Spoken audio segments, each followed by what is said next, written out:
পৃষ্ঠা ৮১, ভাষা ভাবনা। পৃষ্ঠা ৮৩, হাবেরমাস আর আমাদের কথাবার্তা। উকিল কমলাকান্তকে জিজ্ঞাসা করলেন, তুমি কোন বর্ণ? আর কমলাকান্ত উত্তর দিল, ঘোরতর কৃষ্ণ বর্ণ। স্বভাবতই উকিলকে এবার বিরক্তি প্রকাশ করতে হয়, কোট দূর ছাই আনকোট বলে। তারপর প্রশ্নটাকে ভেঙে বুঝিয়ে দিতে হয়। বলি, তোমার জাত আছে? এই প্রশ্নেরও প্রত্যাশিত জবাব উকিল পান না, কারণ কমলাকান্ত এর জবাবে বলে, মারে কে? উকিলবাবু আগেই বলে দিয়েছিলেন সাক্ষী হিসাবে কমলাকান্ত লোকটি বড়ই কোট অবস্ট্রাকটিভ আনকোট। হাকিমও এবার বুঝে ফেলেন লোকটিকে এইভাবে জেরা করে কোনো ফল হবে না। সে সব কথার উল্টো মানে করে। প্রশ্ন করলে জবাব একটা দেয় বটে, কিন্তু সে উত্তরের একটা অর্থও আছে। কিন্তু প্রশ্ন যা জানতে চাইছে সেই উদ্দিষ্ট উত্তরটা কমলাকান্তর জবাব থেকে পাওয়া যায় না। তাকে জিজ্ঞাসা করা হয়, তুমি খাও কি করিয়া? কমলাকান্ত জবাব দেয়, ভাতের সঙ্গে ডাল মাখিয়া, দক্ষিণ হস্তে গ্রাস তুলিয়া, মুখে পুড়িয়া ইত্যাদি। এর কিছু পরে উকিল যে হাল ছেড়ে দিয়ে বললেন, আমি ইহার জবানবন্দি করাইতে পারিব না। তার জন্যে তাকে দোষ দেওয়া যায় না, অনেক ধৈর্যের পরীক্ষা তিনি দিয়েছেন। কথা দিয়ে কথা কেটে কমলাকান্ত তাকে সত্যিই নাজেহাল করে দিয়েছিল। এইভাবে যে কোনো কথালাপ বা প্রশ্নোত্তর চলতে পারে না, আমরাও নিশ্চয় তা স্বীকার করব। পৃষ্ঠা ৮৪, আমরা যখন কোনো কথা বলি অর্থটা তার ভেতরে নিবিষ্ট হয়ে আছে, শ্রোতা তা ধরে নিতে পারবেন, এই বিশ্বাস নিয়েই কথা বলতে যাই। আমাদের এই বিশ্বাসটা নিতান্ত কাল্পনিক নয়। প্রত্যেকটি ভাষার একটা নিজস্ব প্রচলন বা কনভেনশন আছে, অর্থ উঠে আসে সেই প্রচলের ভেতর থেকে। ধরে নেওয়া হয় বক্তা এবং শ্রোতা দুজনেই সেই প্রচলের শরিক। যে ধ্বনিগুলো গেঁথে গেঁথে কথা সাজানো হয়েছে, সেই ধ্বনিগুলির সঙ্গে দুজনেরই পরিচয় আছে। ধ্বনির সঙ্গে যে অর্থ যুক্ত হয়ে আছে তাও তাদের জানা। অতএব উচ্চারিত ধ্বনি থেকে কথার বক্তব্য বা প্রশ্নের লক্ষ্যটা তিনি বুঝে নেবেন এবং তার সেই অবধারণার ভিত্তিতেই তিনি প্রশ্নের উত্তর দেবেন, যা একটা কথার পিঠে আর একটা কথা জুড়ে কথালাপ চালিয়ে নিয়ে যেতে সাহায্য করবেন। আলাপরত দুই ব্যক্তির মধ্যে এ হলো এক অলিখিত চুক্তি। কথার বিপরীত অর্থ করা হলে বা কোনো প্রশ্নকে তির্যকভাবে বিচার করতে চাইলে আমাদের মা দিদিমারা অনেক সময় বলতেন, তুই বড় কথা কাটিস বাপু। এই কোট কথা কাটা আনকোট। কথা কাটার মানে হলো যে পারস্পরিক বোঝাপড়ার ভিত্তিতে আমরা কথাবার্তা বলি, সেই বোঝাপড়ার চুক্তিটাকে লঙ্ঘন করা হচ্ছে। এই ফাইলটা এখানে আমি শেষ করলাম। পৃষ্ঠা ৮৪, পরবর্তী অংশ। কমলাকান্ত যে জেনে শুনেই চুক্তিভঙ্গ করছিল তা অবশ্য আমরা সকলেই বুঝি। কমলাকান্তর মুখ দিয়ে কথা বলছেন আসলে হাকিম বঙ্কিমচন্দ্র চট্টোপাধ্যায়। আইনের যে ভাষাটাকে অবলম্বন করে তিনি দীর্ঘদিন ম্যাজিস্ট্রি করেছেন, সেই ভাষাটাকেই এখানে ব্যঙ্গ করছেন বঙ্কিম। অতি গম্ভীর স্বরে যে শব্দগুলো উচ্চারণ করতে হয় তাদের ভেঙে চুরে ওলটপালট করে। উকিলকে তার কথার জালেই বারবার বেঁধে ফেলে বঙ্কিমচন্দ্র দেখিয়ে দিচ্ছেন এই ভাষাটা আসলে উদ্ভটত্বে ভরা। আইন বা প্রশাসনের ভাষা এই রকমই। সরকারি আপিসে একটা ফাইল খুঁজে না পাওয়া গেলে নোট পাঠানো হয়, কোট নট ট্রেসেবল আনকোট। মানে কি কথাটার? ফাইলটা কি খুঁজে বের করার যোগ্য বস্তু নয়? দোষটা কি ফাইলেরই? এইসব প্রশ্নের উত্তর এই নোট থেকে পাওয়া যাবে না। আপিসি ভাষা এইরকম উদ্ভটই হয়ে থাকে, কিন্তু আমাদের প্রতিদিনের জীবনে সাধ করে বা বাধ্য হয়ে যে কথাবার্তা আমরা বলি, সেই কথার ভেতরেও কি এই রকম সব বিপর্যাস মাঝে মাঝেই লক্ষ্য করা যায় না? পৃষ্ঠা 85। দুজনে কথা বলছেন, যে ভাষায় কথা হচ্ছে তা দুজনেরই মাতৃভাষা। শব্দ আর বাগধারার প্রচলিত অর্থ দুজনেরই জানা আছে, তবু অনেক সময় দেখা যায় আলাপটা ঠিক জমে উঠছে না, বারবার কথায় বাধা পড়ছে। একজনকে বলতে হচ্ছে, আপনি আমার কথাটাই ধরতে পারলেন না। আর একজন কোনো একটি উক্তি পুরো না শুনেই বলে দিচ্ছেন, আরে ছাড়ুন মশাই, জানা আছে আমার। এই করতে করতে বিসংবাদ রীতিমতো বিবাদে পরিণত হচ্ছে। শব্দগুলো আছাড় খেয়ে আঘাত খেয়ে আর্তনাদ করে উঠছে। অবশেষে দুজনেই দুজনকে বলছেন, আপনার সঙ্গে কথা বলা যায় না। এরকম দৃশ্য কি আমরা মাঝে মাঝেই চারপাশে দেখতে পাই না? নিজেদের জীবনেও তো কখনো কখনো এই রকম পরিস্থিতির উদ্ভব হয়। তখন আমরা কথালাপ বন্ধ করে দিই, বিরক্ত হই, দুঃখিত বা অনুতপ্তও বোধ করি অনেক সময়। পরে ধীর মস্তিষ্কে ভাবতে গিয়ে মনে হয়, কি অহেতুক বাক্যবায়ী না করা হলো। আমরা কেউই আসলে কাউকে বুঝতে চাইলাম না। শব্দের সঙ্গে তার অর্থের যে কোনো স্বভাবজ সম্পর্ক নেই, তা আমরা সকলেই জানি।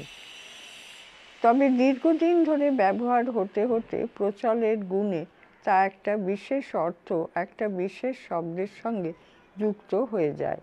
যা ছিল মন গড়া চিহ্ন, তা তখন একটা বস্তু বা বিষয়ের প্রতীক হয়ে ওঠে।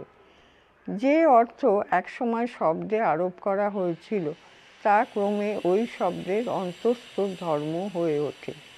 কিন্তু তা সত্ত্বেও আমাদের ভাব প্রকাশ বা নিজের বক্তব্য আর একজনের কাছে পৌঁছে দিতে এত সমস্যা হয় কেন? আমরা বাংলায় বলি কথাবার্তা। কথার ভেতরে একটা বার্তা বা মেসেজ থাকে, যা বক্তা পৌঁছে দিতে চান শ্রোতার কাছে। কিন্তু অনেক সময়ই দেখা যায় যে এই সংজ্ঞাপনের কাজটা ঠিকমতো করা যাচ্ছে না। করা যাচ্ছে না। কথা চলছে, কিন্তু বার্তাটা পৌঁছচ্ছে না। এর কারণ কি? ইউর্গেন হাবেরমাস এই বিষয়কে নিয়ে গভীরভাবে ভেবেছেন এবং এই সমস্যার মূল তিনি খুঁজছেন আমাদের কথাবার্তার ধরন বা প্রকরণের ভেতরে। পৃষ্ঠা 86। হাবেরমাস কথালাপ বা ডায়ালগে আস্থা রাখেন। ডায়ালগের ভেতর দিয়ে আমরা একটা মতৈক্যে পৌঁছতে পারি বলে তাঁর বিশ্বাস। এটা সত্যিই সম্ভব কিনা তা অবশ্য একটা এটা সত্যিই সম্ভব কিনা তা অবশ্য একটা তর্কনীয় বিষয়। লিওতারের মতো উত্তর আধুনিকদের কেউ কেউ সেই প্রশ্ন তুলেওছেন। সে তর্কে আমরা আপাতত যাচ্ছি না। তর্কের ভেতর দিয়ে কোনো সিদ্ধান্তে পৌঁছানো যায় না, এটা সম্ভবত হাবেরমাসও বলেননি। তার বক্তব্য হলো ঐক্যমত বা কোড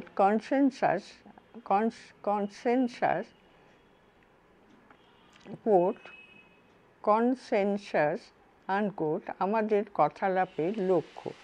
সেটা মাথায় রেখেই আমরা কথাবার্তা বলে থাকি। এখানে একটা এক আছে। উল্লেখপঞ্জি 93 পাতায়। এক, Jurgen Habermas, quote, critique in the public sphere, unquote, 1991, পৃষ্ঠা 140 থেকে 42। আমাদের মুখের কথা শুধু কয়েকটা শব্দের সমষ্টি নয়, তার সঙ্গে যুক্ত থাকে একটা ক্রিয়া। আমরা কখনো কোনো একটা বস্তু বা ঘটনা শুধু বর্ণনাই করি, সেটা এক ধরনের ক্রিয়া। আবার অন্য ধরনের উক্তিতে আমরা কোনো আকাঙ্ক্ষা প্রকাশ করি মনোভাব বা প্রতিশ্রুতির কথা ব্যক্ত করি কিংবা কাউকে কোনো নির্দেশ বা পরামর্শ দিই, ক্রিয়া থেকে কথাকে এখানে কোনো মতেই বিযুক্ত করা যায় না। কারণ কথার বার্তাটি এখানে আমরা পৌঁছে দিচ্ছি শুধু শব্দ দিয়ে নয়, শারীরিক অঙ্গভঙ্গি এবং মুখের অভিব্যক্তি দিয়েও। হাবেরমাস এখানে অস্টিনের কথাক্রিয়া বা স্পিচ অ্যাক্ট আনকোট তত্ত্বকে এনেছেন, আবাহন করছেন জা পিয়ারেকে এবং তার সঙ্গে মিলিয়েছেন নোয়াম চমস্কির শিখন তত্ত্ব। হাবেরমাস বলতে চান আমাদের কথাবার্তাকে মোটামুটি তিনটি ভাগে ভাগ করা যায়। এই তিনটি ভাগের মধ্যে মিল এক জায়গায় যে প্রতিটি ক্ষেত্রেই কথার সঙ্গে একটা ক্রিয়া যুক্ত থাকে এবং কথার ভেতরে নিহিত থাকে একটা সত্যতার দাবি, কোট টুথ ক্লেম। হাবেরমাসের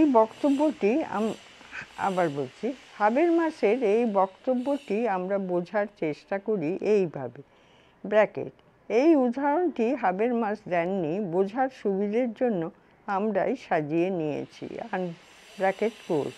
ধরা যাক আমাদের সামনে তিনটি উক্তি আছে। 1. বৃষ্টি পড়ছে।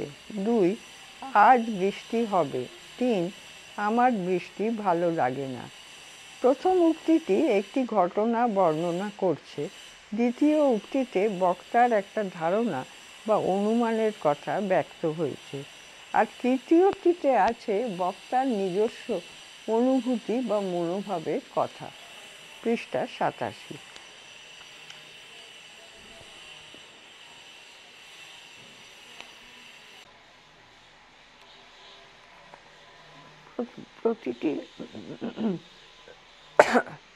প্রতিটি উক্তির ভেতরেই একটা সত্যতার দাবি আছে। এখানে এই দাবির যথার্থ ভ্যালিডিটি আমরা বিচার করব কিভাবে, যেটা পৃষ্ঠা 87। প্রথম উক্তির ক্ষেত্রে কাজটা খুব সহজ। আমরা যদি বন্ধ ঘরের মধ্যে থাকি তাহলে দরজা খুলে বা জানলায় গিয়ে দাঁড়িয়েই আমরা দেখে নিতে পারি উক্তিটি সত্য কিনা। দ্বিতীয় বা তৃতীয় উক্তির ক্ষেত্রে কিন্তু এই বিচারের কাজটা এত সহজ নয়, কারণ বক্তা এখানে কোনো তথ্য বিবৃত করছেন না, তিনি প্রকাশ করছেন তার একটি অনুমান বা অনুভবের কথা। তথ্য যাচাই করা সহজ, কিন্তু অনুমান, অনুভব, ধারণা, প্রতিশ্রুতি, অঙ্গীকার, আকাঙ্ক্ষা ঠিক তথ্য নয়, মনোভাব। তাকে যাচাই করার কোনো পদ্ধতি হাতের কাছে পাওয়া যায় না। বক্তার পক্ষেও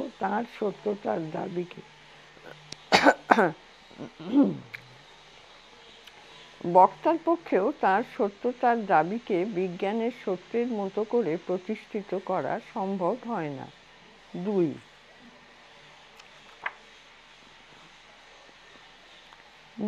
প্রাগুক্ত, পৃষ্ঠা 12 থেকে 15। হাবেরমাসের এই তত্ত্বের পিছনে কার্ল পপারের একটা প্রভাব হয়তো আছে।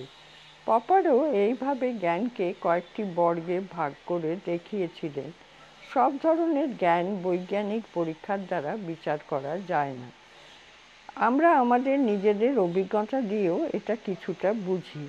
হাইড্রোজেন আর অক্সিজেন মিলে জল হয়, এটা পরীক্ষিত সত্য বলে গ্রহণ করে নিতে অসুবিধা নেই। কিন্তু ধরা যাক সমাজে নারী পুরুষের সম্পর্ক কেমন হওয়া উচিত এ বিষয়ে কোনো একটি নিঃসন্দিগ্ধ মীমাংসায় পৌঁছানো সহজ নয়। বিষয়টি তর্ক সাপেক্ষ এবং নানা রকম মত থাকবেই। এই রকম ক্ষেত্রে তাহলে আমরা কি করতে পারি? হাবেরমাস এই প্রশ্নের উত্তর খুঁজতে চেয়েছেন সহৃদয় অন্তরালাপে। ইংরেজিতে বলা হয়েছে ইন্টারেক্টিভ কমিউনিকেশন বা কমিউনিকেটিভ ইন্টারাকশন। এই ইন্টারাকশন বা অন্তরালাপের লক্ষ্য হবে বক্তার উদ্দিষ্ট ভাব সংজ্ঞাপনে সাহায্য করা এবং তারপর সেই বক্তব্যের দাবিকে বিচার করে তার সত্যতাকে পুনরুদ্ধার bracket quote redeem unquote bracket close করা। এখানে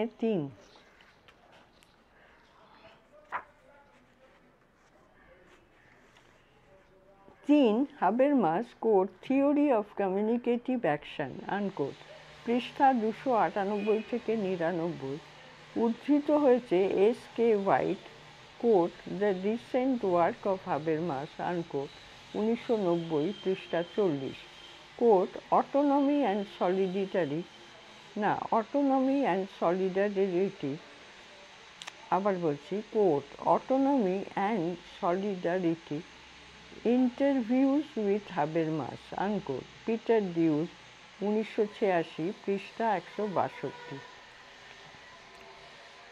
হাবেরমাস এইখানে আমাদের নিয়ে যান মনস্তত্ত্ব আর ভাষাতত্ত্বের জগতে। আমরা যে কোনো কিছু বুঝি বা অনুধাবন করি তার পিছনে রয়েছে আমাদের মনের যুক্তি কাঠামো। অন্যদিকে ভাষাকে আমরা ব্যবহার করতে শিখি তার গঠন সূত্রগুলো আত্মস্থ করে নিই। পৃষ্ঠা 88। এই ক্ষমতাটা আমাদের ভেতরেই আছে। চমস্কি একে বলেছেন অন্তর্জাত মনন শক্তি বা কোট ইনেট ফ্যাকাল্টি আনকোট। হাবেরমাস মনে করেন এই শক্তিকে ব্যবহার করতে হবে কথালাপের ক্ষেত্রে। একটি বক্তব্য শুনে আমরা প্রথমেই তাকে ঠিক বা ভুল বলে চিহ্নিত করে দেব না। আমরা বরং ধরে নেব যে বক্তব্যের ভেতরে একটা সত্যতার দাবি আছে এবং তা বিচারযোগ্য। এরপর আমরা বুঝতে চাইব বক্তব্যের ভিতরকার যুক্তি কাঠামোটা, যার উপর দাঁড়িয়ে আছে বক্তার সত্যতার দাবিটি। 4 S.K. হোয়াইট প্রাগুক্ত, পৃষ্ঠা 28 থেকে 29, 40। এই কাজটা আমরা করতে পারি প্রশ্ন প্রতিপ্রশ্ন উপনিষদে যাকে বলা হয়েছে কোট পরিপ্রশ্ন আনকোট, সেই রকম একটা প্রক্রিয়ার সাহায্যে বক্তাকে একটা প্রতর্ক বা ডিসকোর্সের ভেতর টেনে নিয়ে এসে। ডায়ালগ থেকে তাহলে আমরা পৌঁছচ্ছি ডিসকোর্সে। হাবেরমাস ডিসকোর্সকে ডায়ালগের থেকে পৃথক করে দেখেন। ডায়ালগে কথার একটা দ্বৈত আলাপ চলে ঠিকই, কিন্তু আলাপের বিষয়টাকে প্রশ্ন সংকুল করে তোলা যায় ব্র্যাকেট প্রবলেমেটাইজ ব্র্যাকেট ক্লোজ প্রতর্ক বা ডিসকোর্সে। হাবেরমাস এই বিষয়টাকে কিভাবে দেখছেন আমরা একটু বোঝার চেষ্টা করি। এই ফাইলটি এখানে শেষ করলাম। পৃষ্ঠা 88, পরবর্তী অংশ। আমরা যে এত কথাবার্তা বলি তার উদ্দেশ্যটা কি? আমরা অর্থের সন্ধান করি, কিন্তু অর্থ বলতেই বা কি বোঝায়? বক্তব্যের সত্য মিথ্যাই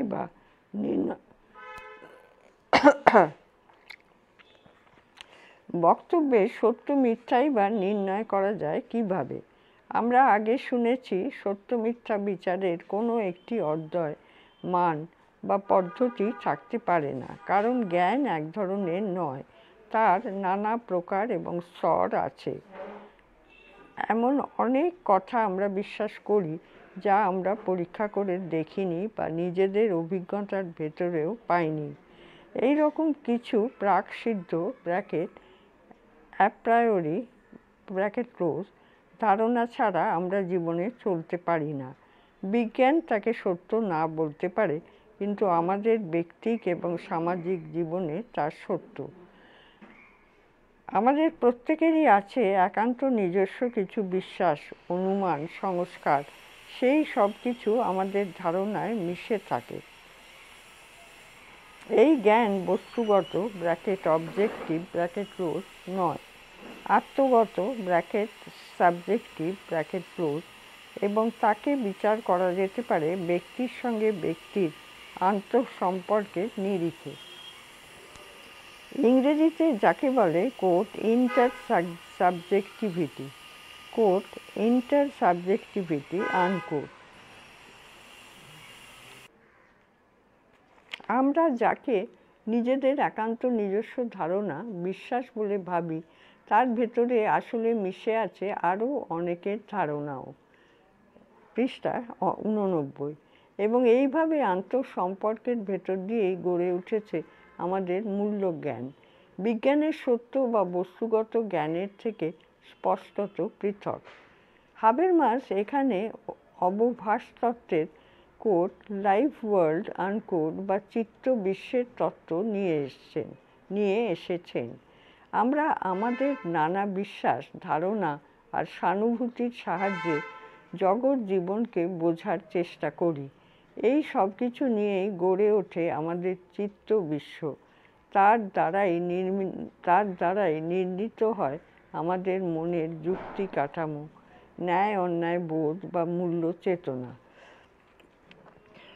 হাবেরমাস মনে করেন বস্তুগত সত্যের বাইরে আমাদের ব্যক্তিক আর সামাজিক জীবনের সত্যকে বিচার করতে হলে এই চিত্ত বিশ্বকে সহৃদয়ভাবে স্বীকার করতে হবে। মনে রাখতে হবে কথার অর্থ বক্তার অধিকারে নেই, আবার শ্রোতার মন গড়া ধারণার ভেতরেও তাকে খুঁজে পাওয়া যাবে না। অর্থ নিবিষ্ট হয়ে আছে আমাদের সামাজিকতার জগতে, ব্যক্তির সঙ্গে ব্যক্তির আন্তঃসম্পর্কে। 5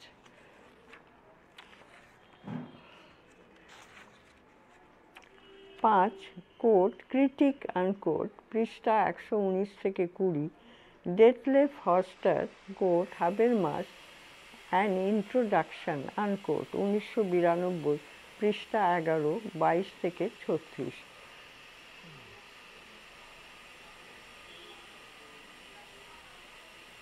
হাবেরমাসের সঙ্গে এখানে আমরা হাইডেগার এবং গাডামারের চিন্তার কিছু মিল পাই।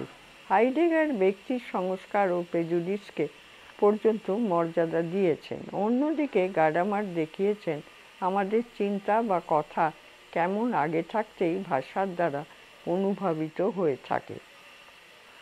6 কোট ক্রিটিক আনকোট, পৃষ্ঠা 56 থেকে 57।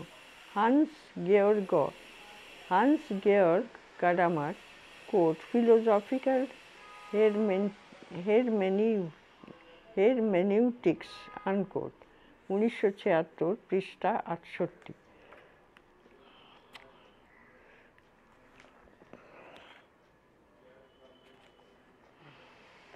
আমরা কথার অর্থ সন্ধান করি, কিন্তু অর্থ মানে কি?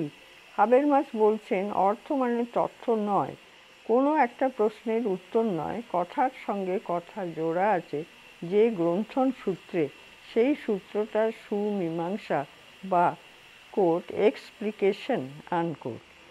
ব্র্যাকেট মনে রাখা যেতে পারে কোট মীমাংসা আনকোট শব্দটির আদি অর্থ ছিল সিদ্ধান্ত নয়, কোট বিচার আনকোট। Bracket pros. ভাষার বিষয়টিকে হাবেরমাস তাঁর তত্ত্বের সঙ্গে যুক্ত করেছেন এই বলে যে ভাষার কাজ কেবল কোনো একটি ঘটনা বা বিষয়কে বর্ণনা করা নয়। আমরা সারাদিন যত কথা বলি তার মধ্যে কিছু কিছু শুধুই বিবৃতি বা বর্ণনা।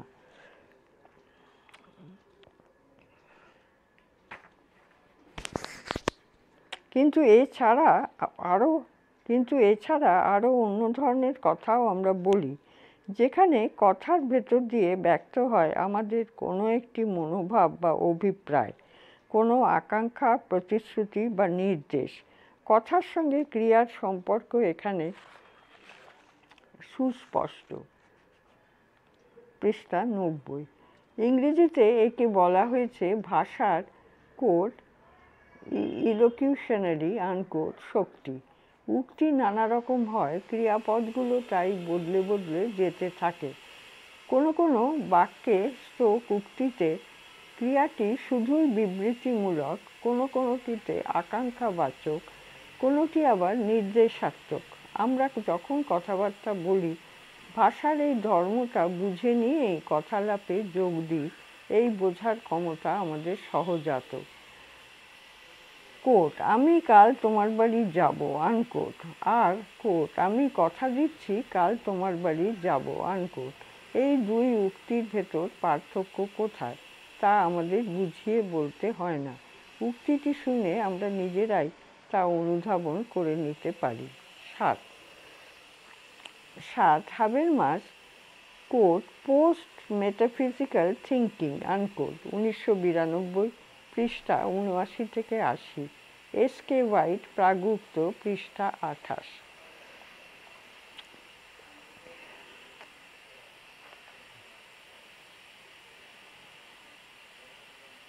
হাবেরমাস এখানে একটা বিশেষ শব্দার্থ তত্ত্বেরও ইঙ্গিত দিচ্ছেন।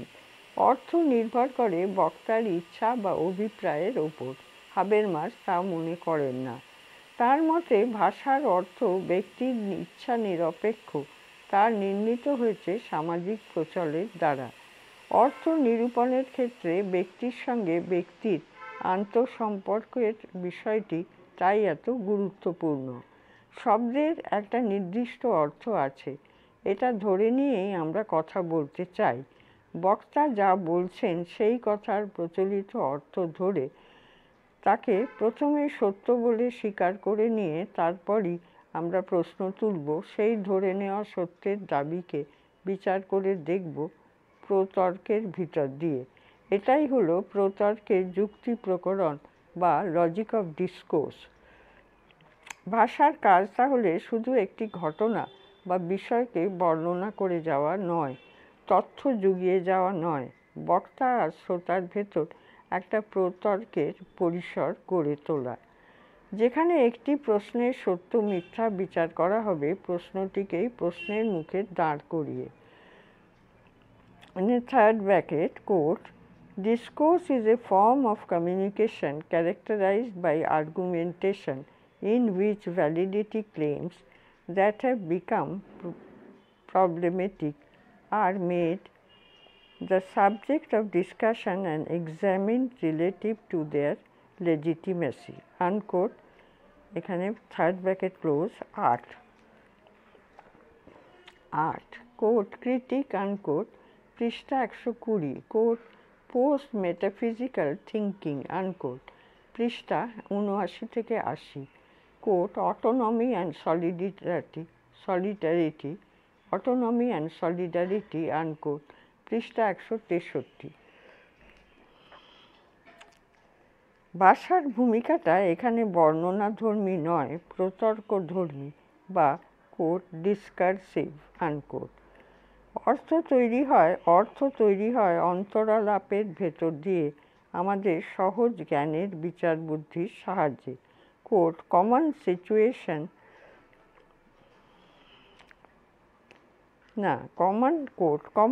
সিচু ব্র্যাকেট 2 ব্র্যাকেট ক্লোজ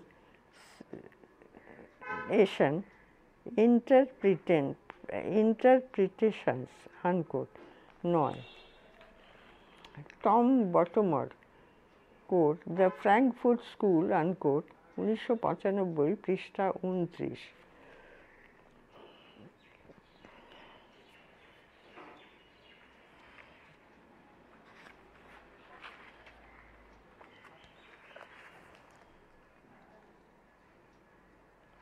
এই ফাইলটি এখানে শেষ করছি।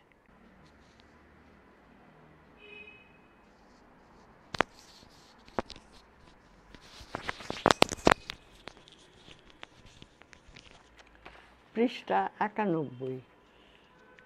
হাবেরমাস তাঁর তত্ত্বে নিঃসন্দেহে একটা আদর্শ কথালাপের পরিস্থিতি কল্পনা করে নিচ্ছেন।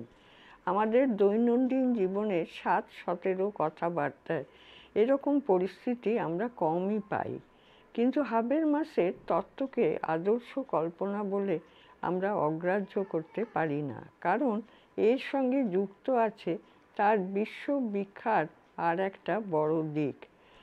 ফ্র্যাঙ্কফুর্ট গোষ্ঠীর সদস্য হিসাবে একসময় তিনিও বিজ্ঞানবাদের বিরোধিতা করেছেন। অ্যাস্টারিক্স কার্ল পপারও এই প্রশ্ন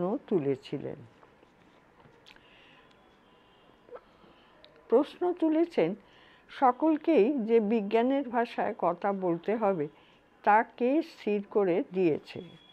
10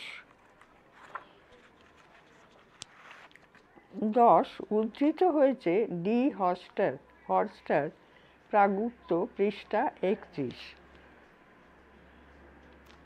পরিণত বয়সেও হাবেরমাস এই অবস্থান থেকে সরে আসেননি, কিন্তু উত্তর আধুনিকদের দোসরও তিনি নন, কারণ যুক্তি বা কোট রিজন কে তিনি পরিত্যাগ করেন না।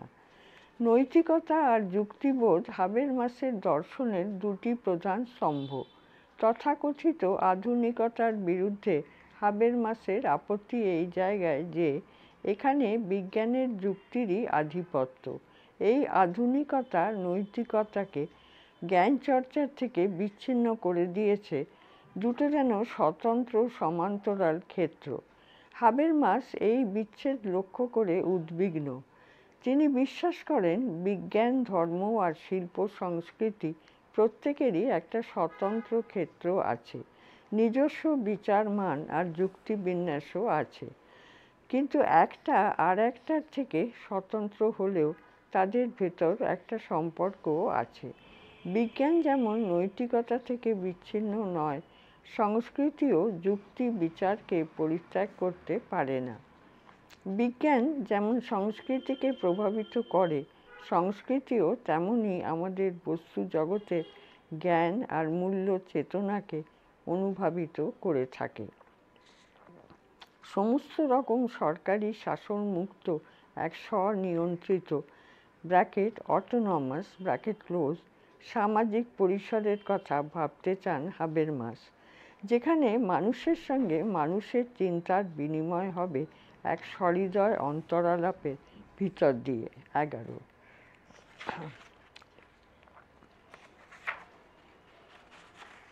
11 কোট ক্রিটিক আনকোট, পৃষ্ঠা 137 থেকে 41। Habermas quote justification and application unquote, 1995, পৃষ্ঠা 150 থেকে 151। আমরা যাকে সহৃদয়তা বলছি, হাবেরমাস তাকেই বলেছেন বক্তার সঙ্গে শ্রোতার কোট সহযোগিতার আনকোট সম্পর্ক। এটা না থাকলে কোনো কথালাপ বা প্রতর্ক চলতে পারে না। যেমন আজ বৃষ্টি হবে। কি করে জানলেন? পৃষ্ঠা 92। আবহাওয়ার পূর্বাভাসে বলেছে। আরে রাখুন আপনার পূর্বাভাস, যত সব গাঁজা। এভাবে কোনো কথা চলতে পারে না, কারণ বক্তব্যের প্রাথমিক যুক্তিটাকেই নস্যাৎ করে দেওয়া হচ্ছে কোনো পাল্টা যুক্তি না দিয়েই। এটা প্রতর্কের ভাষা নয়। আবার কোট কি করে জানলেন আনকোট প্রশ্নের উত্তরে বক্তা যদি বলেন কোট মনে হয় আনকোট, তাহলে খুঁজতে হবে কেন তাঁর এরকম মনে হলো। অবশ্য বক্তা যদি প্রথমেই বলে দিতেন যে তাঁর কোট মনে হয় আনকোট আজ বৃষ্টি হবে, তাহলে হয়তো সমস্যাটা কম হতো। আমরা ধরে নিতে পারতাম বক্তা তাঁর একটা অনুমানের কথা বলছেন মাত্র, কিন্তু তা তিনি করেননি। তাঁর একটা অনুমিতিকে তিনি সত্যের মতো করে ঘোষণা করেছেন। ফলে পাল্টা প্রশ্ন উঠবেই। আবার এমনও হতে পারে বক্তা একটি শব্দ ব্যবহার করেছেন, তার নানা রকম অর্থ হয়। আমরা যে অর্থ ধরছি তিনি হয়তো শব্দটা সেই অর্থে ব্যবহার করেননি। পার্থ চট্টোপাধ্যায় যেমন দেখিয়েছেন, কমলাকান্ত যতই দুষ্টুমি করুক না কেন, তার কথাগুলো বাতুলচিত নয়। বাংলায় কোট জাত আনকোট শব্দটার নানা রকম অর্থ আছে। 12 Partha Chatterjee coat the nation and it's fragments unquote, Oxford, 1994, পৃষ্ঠা 220 থেকে 22। প্রতিটি অর্থেরই একটা বিশিষ্ট প্রতিবেশ বা কনটেক্সট আছে। অর্থ খুঁজতে হবে সেই প্রতিবেশের সাপেক্ষে। এটাই হলো প্রতর্ক। একটা সমস্যা সংকুল প্রশ্নের মীমাংসা করতে চাওয়া হচ্ছে, তাকে প্রথমেই অগ্রাহ্য করে নয়, আবার তাকে নির্দ্বিধায়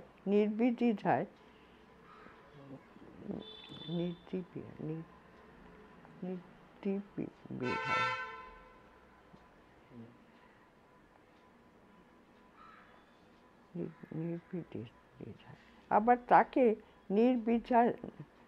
তাকে নির্বিদ্বিধায় গ্রহণ করেও নয়। প্রশ্ন প্রতিপ্রশ্নের ভেতর দিয়ে তার সত্যতার দাবিটিকে বিচার করে। 13 quote post metaphysical thinking unquote, পৃষ্ঠা ৭৯ থেকে ৮০, এস.কে. হোয়াইট, প্রাগুক্ত, পৃষ্ঠা ২৭ থেকে ৩৬।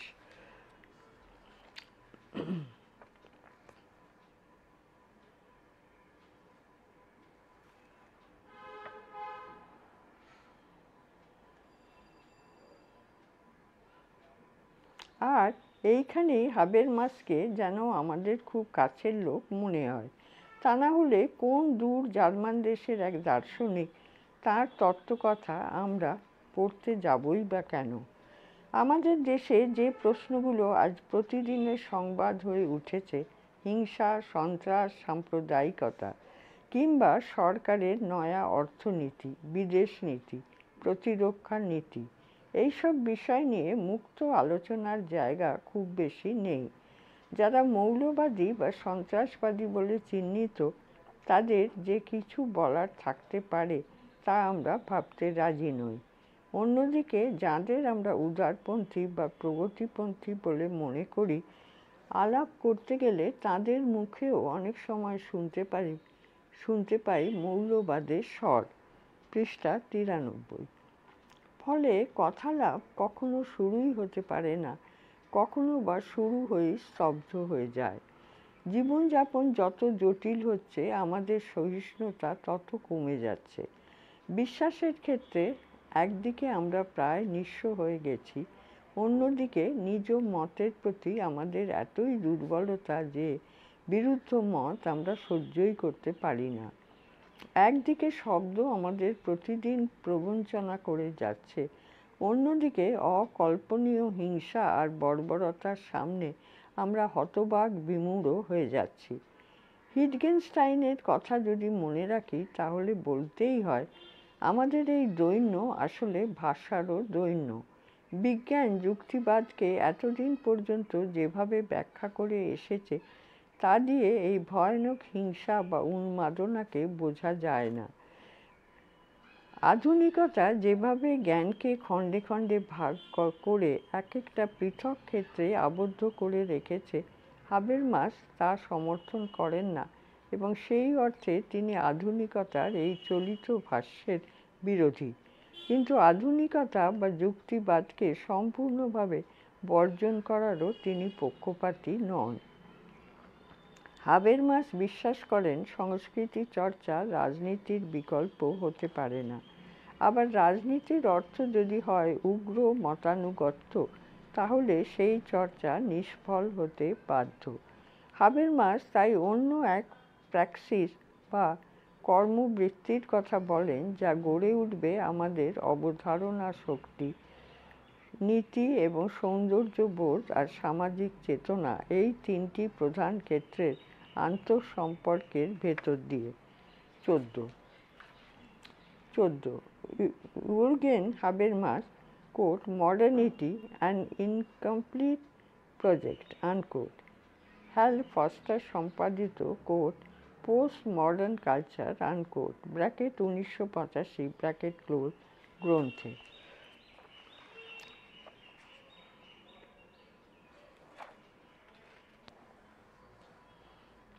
এটা ঠিকই যে হাবেরমাস একটা আদর্শ চর্চার কথা বলছেন, কিন্তু এই আদর্শের একটা বাস্তব লক্ষ্য বা, কোট, প্র্যাকটিক্যাল ইন্টেন্ট, আনকোট, আছে।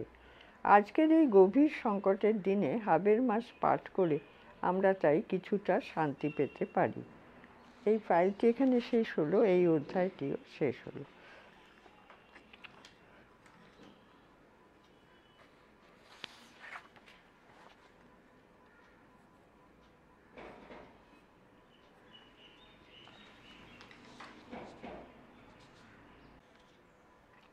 পৃষ্ঠা 95, ভাষা।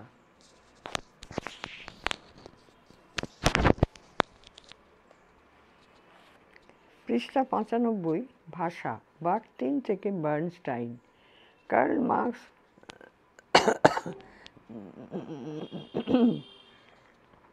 কার্ল মার্কস ভাষাকে দেখেছিলেন সামাজিক মেলামেশার স্বার্থে ব্যবহারিক প্রয়োজন সাধনের উপায় হিসাবে। পৃথিবীর প্রথম সমাজতান্ত্রিক দেশ সোভিয়েত রাশিয়া রাষ্ট্রিক ঐক্যের স্বার্থে একটি প্রধান ভাষাকেই রাষ্ট্রভাষা করে তোলার সিদ্ধান্ত নিয়েছিল। গণবিপ্লবের স্বার্থে বিভিন্ন জনগোষ্ঠীর ভাষা বৈচিত্র্যকে খুব বেশি গুরুত্ব দিতে চাননি আন্তোনিও গ্রামশি ও। তিনি ইতালিতে এক ভাষা প্রচলনের পক্ষে ছিলেন। মার্কস নিজে ভাষা নিয়ে বেশি লেখেননি। ভাষা বিষয়ে মার্ক্সবাদী ধারণার প্রধান সূত্র 1950 সালে রাশিয়ার সরকারি পত্রিকা প্রাভদায় প্রকাশিত জোসেফ স্টালিনের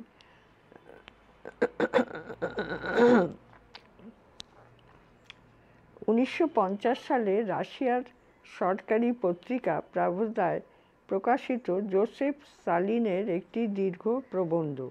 স্টালিন সেখানে স্পষ্ট ভাষায় বলেন, ভাষার কোনো শ্রেণী চরিত্র নেই। ভাষা সৃষ্টি করেছে কোনো একটি শ্রেণী নয়, সম্মিলিত মানব সমাজ। ভাষার এই মার্ক্সবাদী বিচার আজকের দিনে অনেকেই স্বীকার করেন না। ভাষা মানব সমাজের সমবেত সৃষ্টি ঠিকই, কিন্তু বৈষম্য পীড়িত সমাজে তা যে ক্ষমতাশালী একটি শ্রেণী বা গোষ্ঠীর আধিপত্য বিস্তারের আয়ুধ হয়ে উঠতে পারে, ইতিহাসে তার নজির আছে। উপনিবেশ স্থাপন বা সাম্রাজ্যবাদের সঙ্গেও ভাষার যে একটা অচ্ছেদ্য সম্পর্ক আছে, লাতিন আমেরিকা এবং আফ্রিকায় তার প্রমাণ। আবার একই দেশে শ্রেণীতে শ্রেণীতে ভাষা বদলে যায়। কোট মান্য আনকোট, পৃষ্ঠা 96। ভাষায় মান্য ভাষায় প্রতিফলিত হয় একটি শ্রেণীর আধিপত্য। তা আমরা মান্য বাংলা ভাষায় ক্ষেত্রেও লক্ষ্য করি। চলিত ভাষার হয়ে সওয়াল করতে গিয়ে প্রমথ চৌধুরী বলেছিলেন, কথ্য ভাষা মানেই কোট চাষার ভাষা আনকোট নয়। তিনি চলিত ভাষা চাইছেন, কথ্য ভাষার ওপর গুরুত্ব দিচ্ছেন, তবে সেই কথ্য ভাষা কিন্তু ভদ্রজনের মুখের ভাষা। এইসব কথা মনে রাখলে ভাষাকে কোনো মতেই শ্রেণী নিরপেক্ষ বলা যায় না। ভাষার ভেতরেই বিধৃত হয়ে থাকে একটি গোষ্ঠী বা শ্রেণীর সামাজিক স্থানাঙ্ক, কিংবা ফিশম্যান যেমন বলেছেন, ভাষা হলো সামাজিক সম্পর্ক বিন্যাসের সূচক। Quote an indicator of social statuses and personal relationships unquote. শ্রমিক পরিবারের শিশুদের ভাষা বঞ্চনা নিয়ে বেসিল বার্নস্টাইনের যে তত্ত্ব, তাও মার্ক্সবাদী মহলে স্বীকৃত নয়।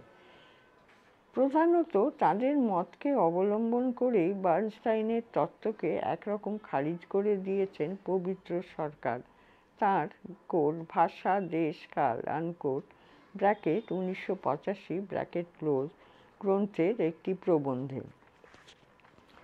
রুশ ভাষাতত্ত্ববিদ মিখাইল বাখতিনের ব্র্যাকেট 1895 থেকে 1975 ব্র্যাকেট ক্লোজ ভাষা চিন্তা আজ সারা পৃথিবীতে সমাদৃত। কিন্তু মার্ক্সবাদী ভাষা চিন্তার ধারক সোভিয়েত রাশিয়ায় বাখতিন তাঁর জীবৎকালে বিশেষ স্বীকৃতি পাননি। লিও ভাইগটস্কিও ব্র্যাকেট 1896 থেকে 1934 ব্র্যাকেট ক্লোজ তাঁর স্বল্পায়ু জীবনে স্বাধীনভাবে কাজ করতে পারেননি। অথচ এরা কেউই কিন্তু মার্ক্সীয় ভাষা চিন্তার সরাসরি বিরোধিতা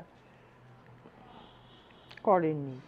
মার্ক্সবাদ এবং ভাষার দর্শন নিয়ে ভলোসিনভ নামে এক ব্যক্তি একটি বই লিখেছিলেন। বাখতিন আর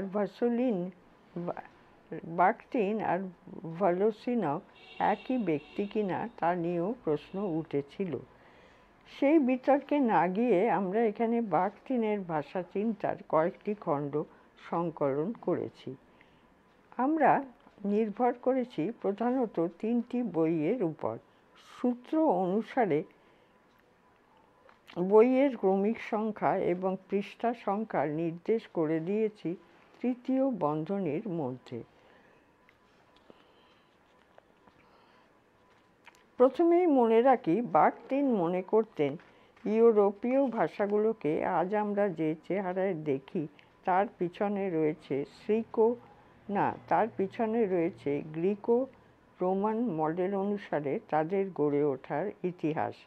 কথাটা বুঝতে আমাদের অসুবিধে হওয়ার কথা নয়।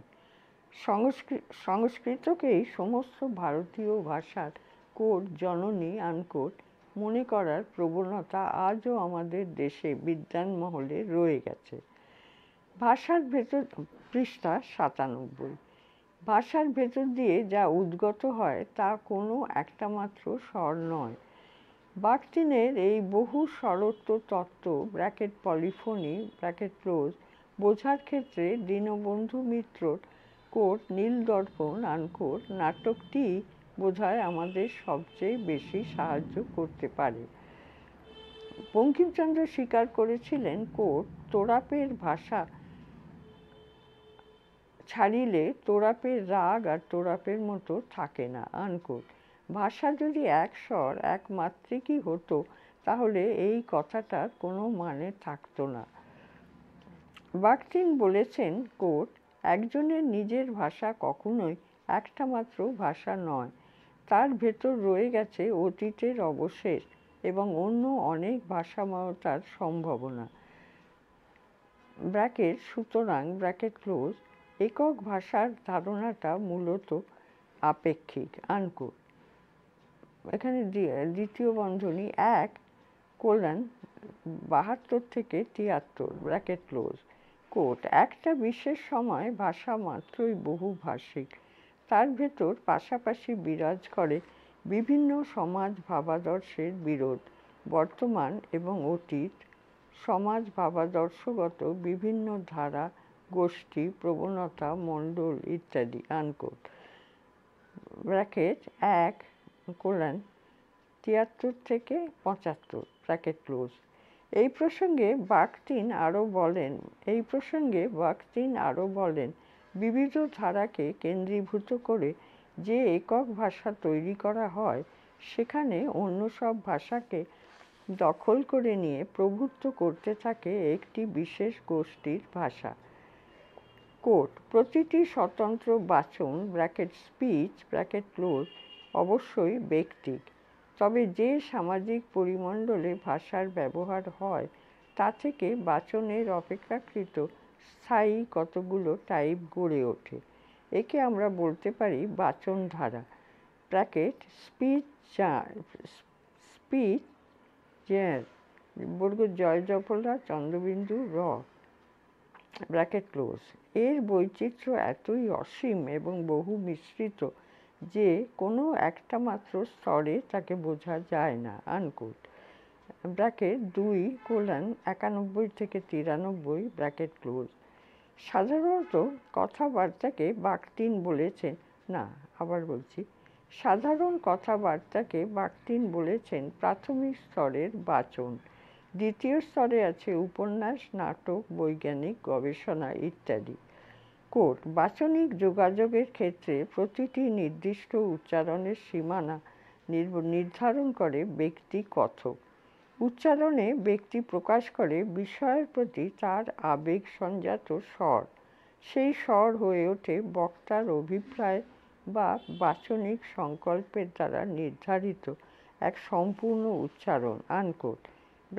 2:94 থেকে 96 এই ফাইলটি এখানে শেষ হলো।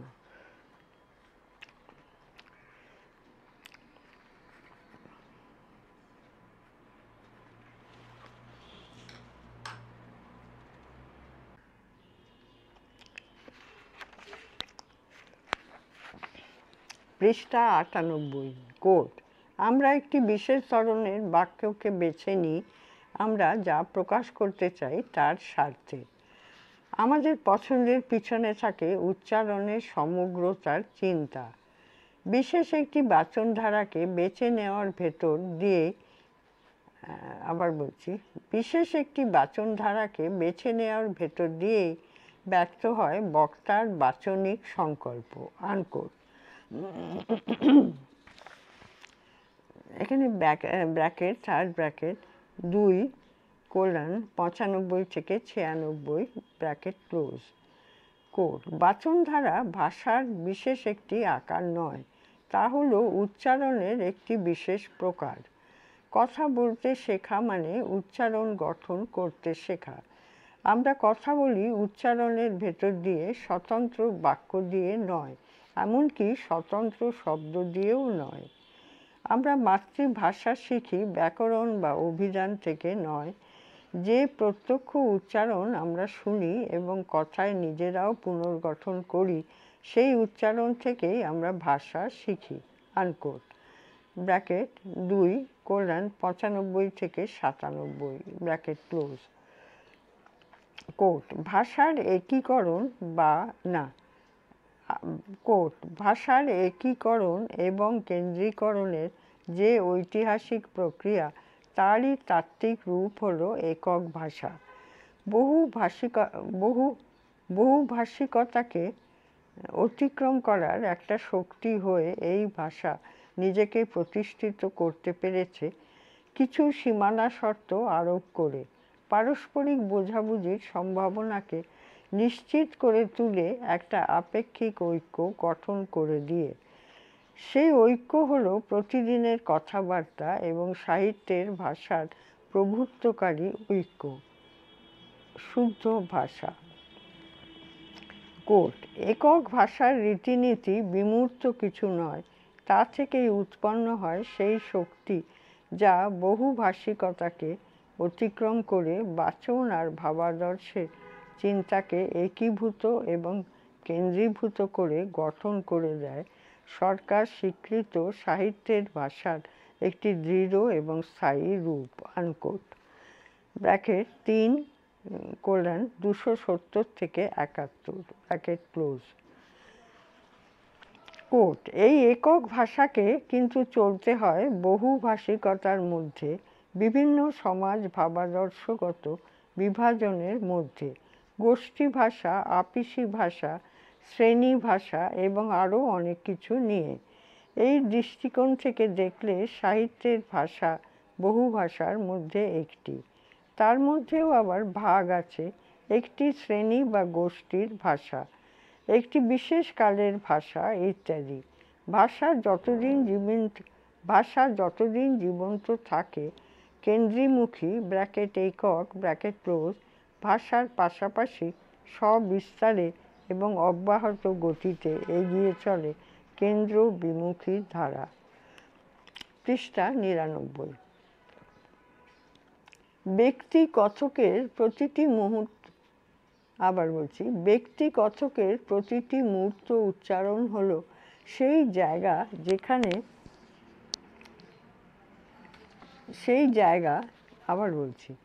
ব্যক্তি কথকের প্রতিটি মুহূর্ত উচ্চারণ হলো সেই জায়গা যেখানে এই দুই বিপরীত ধারা পরস্পরকে ভেদ করে যায়, আনকোট। থার্ড ব্র্যাকেট 3:271 থেকে 72 ব্র্যাকেট ক্লোজ। কোট, সমাজ ভাবাদর্শগত ভাষা চেতনা যখন সৃজনশীল হয়ে ওঠে, অর্থাৎ সাহিত্য সৃষ্টিতে সক্রিয় হয়, তখন সে আবিষ্কার করে তাকে বেষ্টন করে আছে বহুভাষিকতা, মোটেই একটা মাত্র অবিসংবাদী কোনো ভাষা নয়। প্রকৃতপক্ষে কোনো মানুষই একটিমাত্র ভাষা নিয়ে কারবার করে না। একজন নিরক্ষর কৃষকও অনেকগুলো ভাষা নিয়ে বাঁচে। সে একটা ভাষায় ব্র্যাকেট গির্জার ভাষা, স্লাভনিক, আনকোট, ঈশ্বরের কাছে প্রার্থনা করে, আরেকটা ভাষায় গান গায়, পরিবারের লোকজনের সঙ্গে কথা বলে অন্য একটা ভাষায়। আবার সে যখন কোনো সাংবাদিককে দিয়ে স্থানীয় কর্তৃপক্ষের কাছে চিঠি লেখায়, তখন সে চেষ্টা করে চতুর্থ একটা ভাষায় কথা বলতে। প্রতিটি ভাষাই পৃথক, কিন্তু গ্রামের একজন কৃষক কিছু না ভেবেই এক ভাষা থেকে আরেক ভাষায় বলে যেতে পারে। থার্ড ব্র্যাকেট 3:295 থেকে 96 ব্র্যাকেট ক্লোজ। কোট কিন্তু যে মুহূর্তে সে ধরতে পারে ওই ভাষাগুলো শুধু বিভিন্ন নয়, অন্তর প্রকৃতিতেও তারা প্রত্যেকে ভিন্ন, সেই মুহূর্তেই ওইসব ভাষার সঙ্গে জড়িত ভাবাদর্শ আর বিশ্ববিখ্যার সঙ্গে তার বিরোধ দেখা যায়। পাশাপাশি শান্তিতে বসবাস করার দিন তখন শেষ হয়ে যায়। অনেক ভাষার ভেতর থেকে নিজের ভাষার অভিমুখ খুঁজে নেওয়ার সক্রিয় প্রয়াসের সূচনা হয় তখন থেকে। আনকোট। 3:295-96 বাকটিনের এই কথাগুলো আমরা সহজেই মিলিয়ে নিতে পারি সাঁওতালি ভাষায় শিক্ষার দাবি বা কামতাপুরী আন্দোলনের মতো ঘটনার পরিপ্রেক্ষিতে। সাধারণভাবে যাদের সমাজে অন্তজ মনে করা হয় সেই সব জনগোষ্ঠীরও নিজস্ব ভাষা আছে, যেমন রাঢ় বাংলার বাউরি বাগদি, হাঁড়ি ডোম প্রভৃতি জনগোষ্ঠীর ভাষা।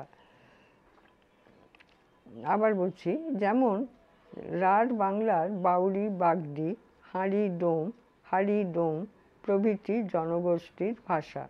বর্ধমান জেলার মুচিদের ভাষা নিয়ে সমীক্ষা করে সুকুমার সেন দেখেছিলেন তারা নিজেদের মধ্যে এক বিশেষ ভাষায় কথা বলে, আবার অন্যদের সঙ্গে আলাপে তারা যে ভাষায় কথা বলে তা মোটামুটি বর্ধমানের চালু ভাষা। পৃষ্ঠা 100। এটা আমরা অনেক সময়ই খেয়াল রাখি না যে সাঁওতাল, মুন্ডা আদিবাসীদের নিজস্ব ভাষা আছে, আবার যে রাজ্যে তাঁরা বাস করেন সেখানকার ভাষাকে তাঁরা রপ্ত করে নেন সামাজিক মেলামেশার প্রয়োজনে। যেমন পশ্চিমবঙ্গে বাংলা, বিহার ঝাড়খণ্ডে হিন্দি, ওড়িশায় ওড়িয়া। কোনো কোনো জায়গায় যেমন মালদহের সাঁওতাল গ্রামে দেখেছি তারা নিজেদের ভাষাটাই প্রায় ভুলে গেছেন। 19 শতকে একদিকে উত্তরবঙ্গ আর আসামে চা বাগানের কুলি হিসেব নিয়ে যাওয়া হয়েছিল ওরাওদের।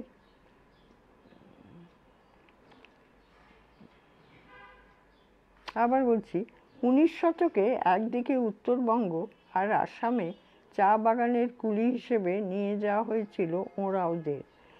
অন্যদিকে আর এক দলকে পাঠানো হয়েছিল সুন্দরবনে জমি হাসিলের কাজে। দুই জায়গাতেই তাদের কথালাপের ভাষা হয়ে যায় কোট সাদারি আনকোট নামের এক মিশ্রিত ভাষা। তার মধ্যে ওরাওদের নিজস্ব ভাষা আছে, দেহাতি হিন্দি আছে, আবার স্থানীয় ভাষাও মিশে আছে। আবার বিশেষ বৃত্তিজীবীদের মধ্যেও এক বিশেষ ধরনের ভাষা আছে, যেমন রাজমিস্ত্রিদের ভাষা, কাঠ মিস্ত্রিদের ভাষা, ধুনুরিদের ভাষা। এখানে অ্যাস্টারিক আছে একটা, নিচে অ্যাস্টারিকে বাংলায় বিস্তারিত আলোচনার জন্য দেখতে পারেন এই লেখকের সম্পাদিত কোট বাঙালির ভাষা চিন্তা, সমাজ ভাষা, আনকোট, পৃষ্ঠা 2003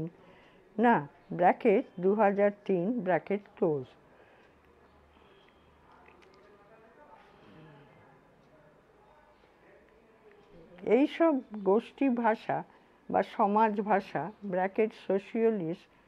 সোশিওলেক্ট।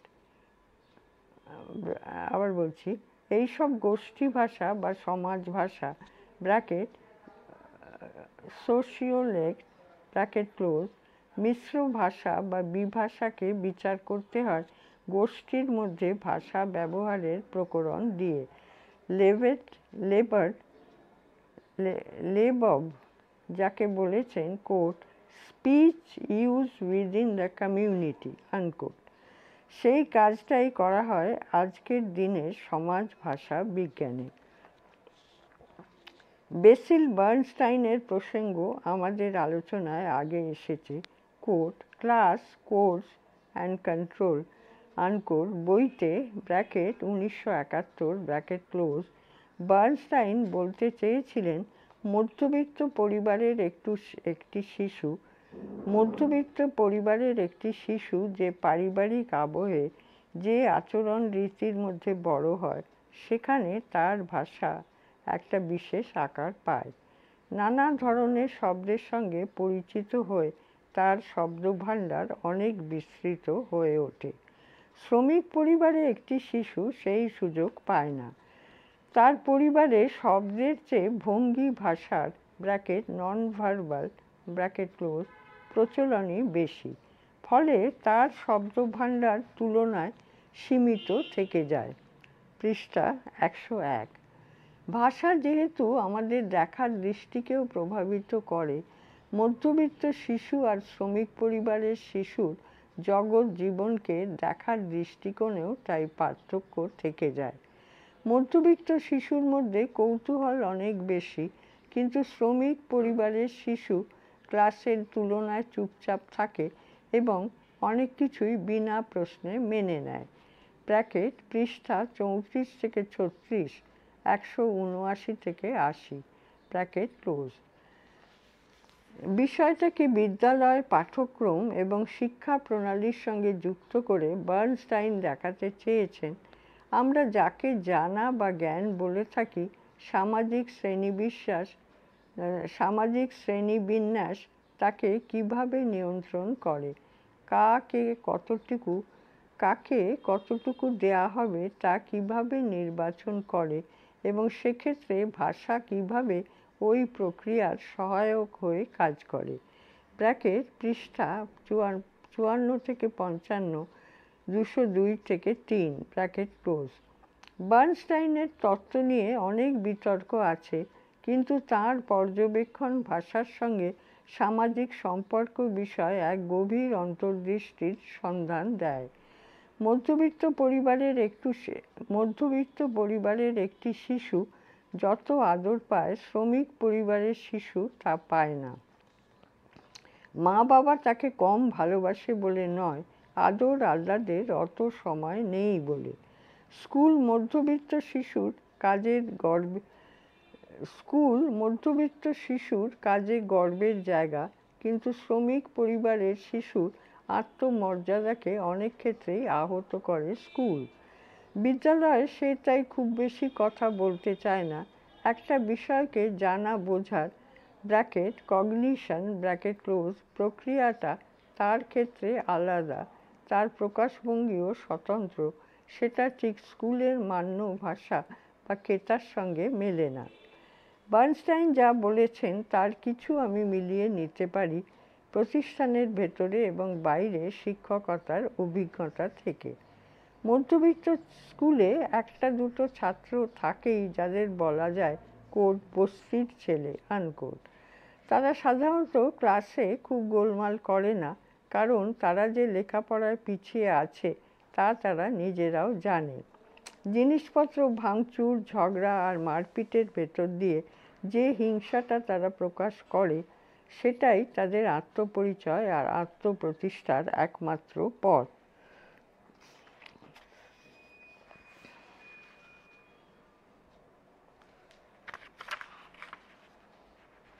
পৃষ্ঠা 102। বস্তি ঝোপড়িতে পড়াতে গিয়ে দেখেছি যে ধরনের শব্দ দিয়ে শিশুরা একটা বিষয় বা ঘটনাকে বর্ণনা করে, তার মধ্যে কনসেপ্টধর্মী শব্দের চেয়ে প্রত্যক্ষ অভিজ্ঞতা ভিত্তিক শব্দই বেশি। সন্ধে হলো, পাখিরা কোথায় যায়? এই প্রশ্নের জবাবে শিশুরা গাছের কোটর, দেয়ালের গর্ত, ঘুলঘুলি ইত্যাদি অনেক কিছুই বলেছিল, কিন্তু বাসা আনকোট শব্দটা ব্যবহার করেনি। এমন নয় যে ওই শব্দটা তাদের জানা নেই, কিন্তু ওইভাবে কথা বলতে তারা অভ্যস্ত নয়। কাস্তে দিয়ে কি করা হয়? একটা মধ্যবিত্ত স্কুলে শহরের ছেলেমেয়েরাও এক কথায় বলে দেবে ধান কাটা হয়, কিন্তু ফুটপাতের শিশুরা যে উত্তর দিয়েছিল তা কেবল ওইটুকু নয়। ধান কাটা হয়, খড় কুচো করা হয়, পানা কাটা হয়।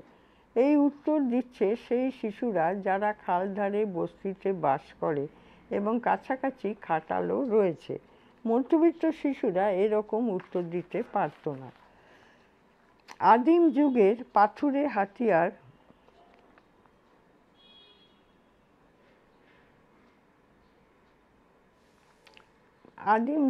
পাথুরে হাতিয়ার প্রসঙ্গে হাতিয়ারের নাম জানতে চেয়ে রীতিমতো লম্বা একটা তালিকা পেয়েছিলাম ঝোপড়ির শিশুদের কাছ থেকে। তার মধ্যে চাকু আর ভোজালিও ছিল। মধ্যবিত্ত পরিবারের শিশু এই রকম করে ভাবে না, ফলে ওই উত্তর তার কাছ থেকে আশা করা যায় না। কোট, আমি যদি দুষ্টুমি করে চাঁপার গাছে চাঁপা হয়ে ফুটি, আনকোট। কবিতা পড়াতে গিয়ে যখন জানতে চাই চাঁপা ফুল কেমন দেখতে, বস্তির শিশুরা উত্তর দিতে পারে না এবং একটুও লজ্জিত না হয়ে জানিয়ে দেয় চাঁপা গাছ তারা দেখেনি। কথাটা ঠিক নয়, বস্তিতে ঢোকার মুখেই একটা কাঠচাঁপা গাছ আছে, কিন্তু ওটা যে চাঁপা গাছ তা কেউ তাদের বলে দেয়নি বা চিনিয়ে দেয়নি।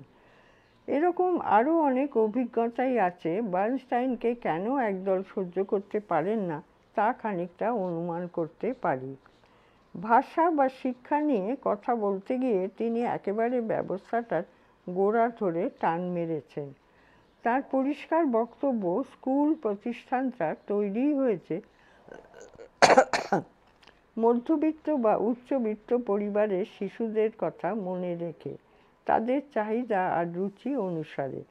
শ্রমিক পরিবারের শিশুরা সেখানে বেমানান এই কারণে নয় যে তারা কম জানে বা কম বোঝে। তাদের জানা বোঝার ধরনটা প্রাতিষ্ঠানিক শিক্ষার ধরনের থেকে পৃথক। পৃষ্ঠা 103। ভাষাকে তিনি এত গুরুত্ব দেন কারণ আমাদের জানা বোঝা, সামাজিক অভিজ্ঞতা অনেকটাই ঠিক করে দেয় ভাষার গড়ন বা আকার। আর ভাষার গঠন, ব্যবহার রীতি বা প্রয়োগ প্রকরণ নির্ভর করে সামাজিক অবস্থানের ওপর। ব্র্যাকেট পৃষ্ঠা 25 থেকে 26, 54 থেকে 55, ব্র্যাকেট ক্লোজ। গোষ্ঠীতে শ্রেণীতে তাই ভাষার গঠন আর প্রকরণ বদলে যায়। এই জায়গায় এসে আমরা বাখতিনের সঙ্গে বার্নস্টাইনকে কিছুটা মেলাতে পারি। দুজনেই স্বীকার করে নিচ্ছেন ভাষার বহুত্ব। দুজনেই বলতে চাইছেন ভাষা মানে কোনো একটা বা একমাত্রিক ভাষা বোঝায় না। সমাজে যেমন নানা ধরনের বিভাজন আছে, ভাষারও তেমনই নানা স্তর বা মাত্রা আছে। এটা বুঝতে না পারলে মান্য ভাষা বা শুদ্ধ ভাষার নামে যা প্রচার করা হবে তা আদতে আধিপত্যের ভাষা, প্রভুত্বের ভাষা। উল্লেখপঞ্জি 1, Tony Crowley, quote, Bakhtin and the history of language, unquote, dash, quote, Bakhtin and cultural theory, unquote, সংকলনে 1989। 2, Mikhail Bakhtin, quote, the problem of speech genres, বর্গের জয় চন্দ্রবিন্দু জফলা, রয় হসন্ত দন্তস্ব, জি.এস. মরসন সম্পাদিত, quote, Bakhtin, essays and dialogues on his work, unquote, সংকলনে 1986। 3, Mikhail Bakhtin, quote, the dialogic imagination, unquote, 1990। 4, Basil Bernstein, quote, class, codes and control, unquote, 1971, অন্যান্য। 5, Karl Marx, quote, selected writings in sociology and social philosophy, unquote, Pelican, 1971, পৃষ্ঠা 85 থেকে 86। 6, J V Stalin, quote, Marxism and problems of linguistics, unquote, Peking, 1976, পৃষ্ঠা 5। 7, J A Fishman, quote, the sociology of language, unquote, Fishman সম্পাদিত, quote, advances in the sociology of language, unquote, গ্রন্থে, 1971, পৃষ্ঠা 219 থেকে 20, 229 থেকে 30, পৃষ্ঠা 104। 8, William Labov, quote, the study of language in its social context, unquote. আবার বলছি, quote, the study of language in its social context, unquote. ফিশম্যান সম্পাদিত প্রাগুক্ত সংকলনে পৃষ্ঠা 152, 212 থেকে 13। 9 বঙ্কিম রচনাবলী দ্বিতীয় খণ্ড 1371 ব পৃষ্ঠা 833, 853। 10 পবিত্র সরকার কোড ভাষা দেশ কাল, আনকোট, 1985। 11 কথ্য ভাষা বিষয় কিছু উদ্ধৃতি নিয়েছি পরমেশ আচার্যর একটি গবেষণা পাত্র থেকে, ব্র্যাকেট IIM 1984, ব্র্যাকেট ক্লোজ। এই ফাইলটি এখানে শেষ হল।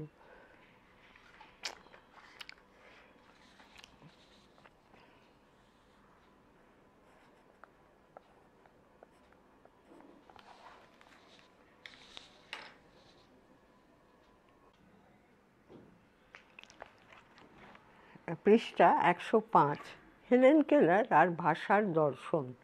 হেলেন কেলার একবার বলেছিলেন, কোট, আমার অন্তরের ভেতর একটা জাদু আলো আছে, তার নাম বিশ্বাস। সেই আলোই আমার চলার পথকে আলোকিত করে, আনকোট। চোখের আলো তার নিভে গিয়েছিল অতি শৈশবেই। জগৎকে তিনি দেখতে শিখেছিলেন অন্তরের আলোয়। হেলেনের অন্তরালোকের সেই সংগ্রাম কাহিনী আমরা যখন পড়ি, আমাদের জীবন দৃষ্টি, মানুষের সামর্থ্য আর সম্ভাবনা সম্পর্কে আমাদের ধারণাও এক নতুন আলোয় প্রদীপ্ত হয়ে ওঠে। দৃষ্টিহীন মুখ বধির হেলেন জগৎকে অনুধাবন করতে শিখলেন ভাষার ভেতর দিয়ে। তার সেই অনুবোধ আর অনুভবের কথা তিনি লিখে রাখলেন ভাষারই সাহায্যে। এমন অসম্ভাবিত ঘটনা কেমন করে সম্ভব হলো ভাষার ইতিহাসে, তা এক বিরাট প্রশ্নচিহ্ন হয়ে আছে। তার জার্নালে হেলেন একটি দিনকে বর্ণনা করেছেন এরকম, কোট, শরতের রোদে উজ্জ্বল সবুজ ঘাসের গন্ধ লেগে আছে দিনটায়, আনকোট, ব্র্যাকেট পৃষ্ঠা 33, ব্র্যাকেট ক্লোজ। চোখে যিনি দেখতে পান না, তার লেখায় কেমন করে আসে এমন আশ্চর্য সুন্দর সব চিত্রকল্প। হেলেন তার মনের আলোকে বলেছিলেন, কোট, ম্যাজিক লাইট, আনকোট। আমাদের পরিজ্ঞাত মানব ইতিহাসে হেলেন কেলারও যেন এক অলৌকিক আখ্যান, মিরাকেল।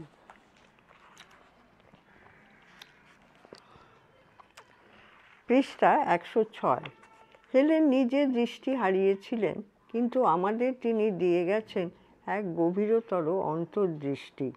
শিশুর ভাষা শিক্ষা নিয়ে পড়াশোনা করতে চাইলে হেলেনের আত্মজীবনীই হতে পারে আমাদের প্রাথমিক পাঠ্য বই। তার অন্তরালোকেই আমরা দেখতে পাই ভাষার সঙ্গে মানব শিশুর সম্পর্ক, কেমন করে ভাষার ভেতর দিয়ে সে চিনে নিচ্ছে তার চারপাশকে, তারপর ভাষা দিয়েই কেমন করে সে প্রকাশ করছে তার সেই অবধারণার অনুভূতিকে। এই রচনায় ভাষাকে আমরা দেখতে চাইব হেলেনেরই চোখ দিয়ে। আমাদের চেতনালোকে চিন্তার সঙ্গে ভাষার সম্পর্ক কাহিনী আমরা শুনব হেলেনেরই মুখ থেকে। হেলেনের শৈশব। হেলেন কেলারের জন্ম আর শৈশবের কাহিনী আমরা সকলেই অল্প বিস্তর জানি। তার জন্ম হয়েছিল 1880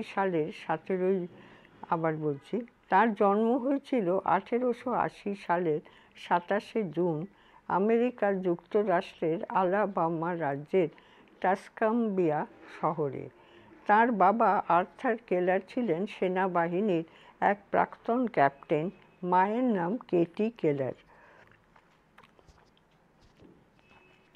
হেলেনের বয়স যখন 19 মাস, সেই সময় এক অদ্ভুত জ্বরে তার দৃষ্টি এবং শ্রবণ শক্তি নষ্ট হয়ে যায়।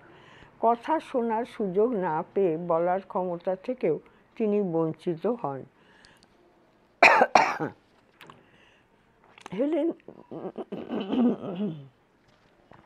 হেলেনকে বাঁচতে হয়েছে 3 ধরনের প্রতিবন্ধিত্ব নিয়ে।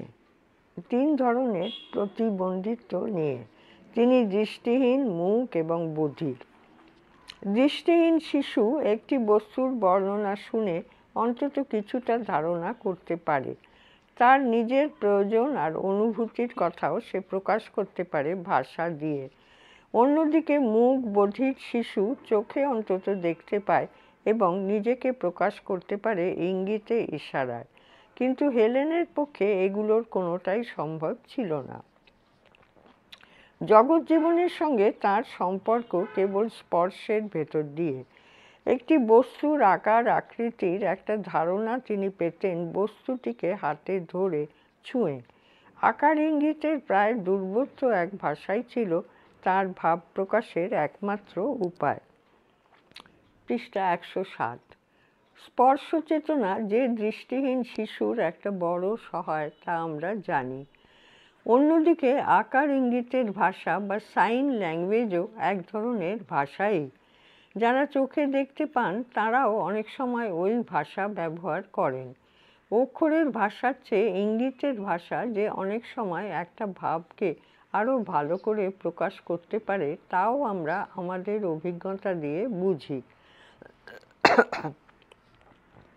ভাষা এক ধরনের চিহ্নতন্ত্র। অক্ষর যেমন চিহ্ন, ইঙ্গিত ইশারাও তেমনই আর এক ধরনের চিহ্ন। তারও একটা নিজস্ব প্রকরণ আছে, তবে তার ক্ষমতা নিশ্চয়ই সীমিত। শুধু স্পর্শের ভেতর দিয়ে যেমন জগৎকে পুরো জানা যায় না, ইঙ্গিতের ভাষা দিয়েও আমাদের সব প্রয়োজন মিটে যায় না। একটু বড় হওয়ার সঙ্গে সঙ্গে হেলেন এই অভাবটা অনুভব করতে থাকেন এবং তাঁর আচরণে এক প্রচণ্ড অস্থিরতা প্রকাশ পায়। ব্র্যাকেট আমার জীবন, পৃষ্ঠা 13, ব্র্যাকেট ক্লোজ। হেলেনের হাত তখন ক্রমাগত খুঁজে বেড়াচ্ছে শব্দ, ভাব প্রকাশের সেই প্রধান অস্ত্রটি। কেউ কথা বললেই তিনি বক্তার গলায় হাত রাখেন, স্বরের কম্পন থেকে বুঝে নিতে চান শব্দের গঠন।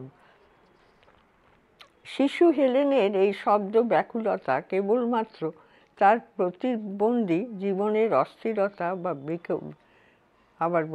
শিশু হেলেনের এই শব্দ ব্যাকুলতা কেবলমাত্র তার প্রতিবন্ধী জীবনের অস্থিরতা বা বিরক্তির প্রকাশ নয়, এর কারণ খুঁজে পাওয়া যাবে আরও গভীরে। ভাষার সঙ্গে মানব শিশুর সম্পর্ক সূত্রের ভেতরে না, ভাষার সঙ্গে মানব শিশুর সম্পর্ক সূত্রের ভেতর। নোয়াম চমস্কির গবেষণার সুবাদে এটা এখন আমাদের জানা হয়ে গেছে যে ভাষা শেখাটা মানুষের এক সহজাত ক্ষমতা। মানব শিশুর মস্তিষ্কটি এমনভাবে তৈরি যে ভাষার ধ্বনি এবং শব্দ গঠনের প্রধান সূত্রগুলি সে আপনা থেকেই শিখে যায়, তাকে শেখাতে হয় না। চমস্কি একে বলেছেন অন্তর্জাত মনন শক্তি বা quote innate faculty unquote, bracket Chomsky 1971, পৃষ্ঠা 156-57, ব্র্যাকেট ক্লোজ। হেলেনের ক্ষেত্রে তার এই শক্তি হরণ করে নিয়েছিল এক কঠিন ব্যাধি। ফলে তার ভেতরে একটা দুরন্ত প্রতিক্রিয়া দেখা দিচ্ছে। তিনি বুঝতে পারেন তার চারপাশে লোকে কথা বলছে, কেউ হাসছে, কেউ বা চিৎকার করে উঠছে, কিন্তু তিনি নিজে কথা বলতে পারেন না। বস্তুর গড়নটা তিনি আন্দাজ করতে পারেন হাত দিয়ে ছুঁয়ে, কিন্তু বস্তুটিকে চিনিয়ে দিতে পারেন না কোনো নাম দিয়ে। পৃষ্ঠা 108। শব্দ যা একটা বস্তু বা বিষয়ের নাম হয়ে ওঠে, সেই শব্দের অধিকার থেকেই তো তিনি বঞ্চিত। হেলেনের জীবনের এই পর্বে তার হাত দুটি ছিল একই সঙ্গে তার চোখ এবং কান। তার জার্নালের এক জায়গায়, ব্র্যাকেট পৃষ্ঠা 254, ব্র্যাকেট ক্লোজ, হেলেন লিখছেন, একদিন তিনি আর তার সঙ্গী পলি একটা মরুভূমি পার হচ্ছিলেন। পলি হঠাৎ চিৎকার করে ওঠেন, গাছ! আর পলির হাতে হাত রেখে তার আঙুলের কম্পনে তিনি শুনতে পান সেই আওয়াজ। এটা 1937 সালের ঘটনা। হেলেনের বয়স তখন 57। তখনও তাকে দেখতে বা শুনতে হচ্ছে হাত দিয়ে, জগৎকে বুঝতে হচ্ছে স্পর্শের সাহায্যে। হেলেনের বয়স যখন 7, সেই সময় 1887 সালের মার্চ মাসে তার শিক্ষয়িত্রী হয়ে এলেন অ্যানি সালিভান নামে 21 বছরের এক যুবতী। অ্যানি ছিলেন অনাথ, তার নিজের দৃষ্টিশক্তিও ছিল ক্ষীণ। বস্টন শহরের এক বিশেষ শিক্ষা প্রতিষ্ঠান কোর্ট পার্কিন্স ইনস্টিটিউশন আনকোর্ট থেকেই তাকে পাঠানো হয়েছিল হেলেন কেলারের শিক্ষয়িত্রী হিসাবে। হেলেনের সঙ্গে আলাপের কয়েকদিনের মধ্যেই অ্যানি লক্ষ্য করেন হেলেনের হাত সবসময় শব্দ খুঁজে বেড়াচ্ছে। অ্যানি স্থির করেন হেলেনের হাতকেই তিনি শিক্ষার উপকরণ করে তুলবেন। হেলেনের হাত হবে একটি স্লেট বা এক টুকরো কাগজ, আর অ্যানি তার নিজের হাতটিকে কাজে লাগাবেন পেন্সিল হিসাবে। আবার বলছি, আর অ্যানি তার নিজের হাতটিকে কাজে লাগাবেন পেন্সিল হিসাবে। হেলেনের জন্যে অ্যানি একটি পুতুল উপহার এনেছিলেন। ওই পুতুলটি ব্র্যাকেট ক্লোজ হলো হেলেনের শব্দভাণ্ডারের প্রথম সঞ্চয়। একদিন হেলেন যখন পুতুলটাকে ছুঁয়ে তার গড়নটা বোঝার চেষ্টা করছে, অ্যানির মাথায় একটা ভাবনা এসে যায়। তিনি হেলেনের হাতটা টেনে নিয়ে তার তালুতে নিজের হাতের আঙুল দিয়ে লিখে দেন DOLL। হেলেন তখন খুব তিক্ত স্বভাব, অবাধ্য এক শিশু। এই খেলা প্রথমে তার মোটেই পছন্দ হয়নি, কিন্তু ক্রমে সে মজা পেয়ে যায়। অ্যানি তার হাতে বারবার লিখে দেন কোট ডল আনকোট শব্দটি। এইভাবে শুরু হয় হেলেনের জীবনের এক নতুন অধ্যায়। অ্যানি সালিভানের কাছে তাঁর ভাষা শিক্ষা ডেভিডসন পৃষ্ঠা 96 থেকে 100 ক্লোজ। 1937 সালে মৃত্যু পর্যন্ত অ্যানি ছিলেন হেলেনের সর্বক্ষণের সঙ্গী। পৃষ্ঠা 109।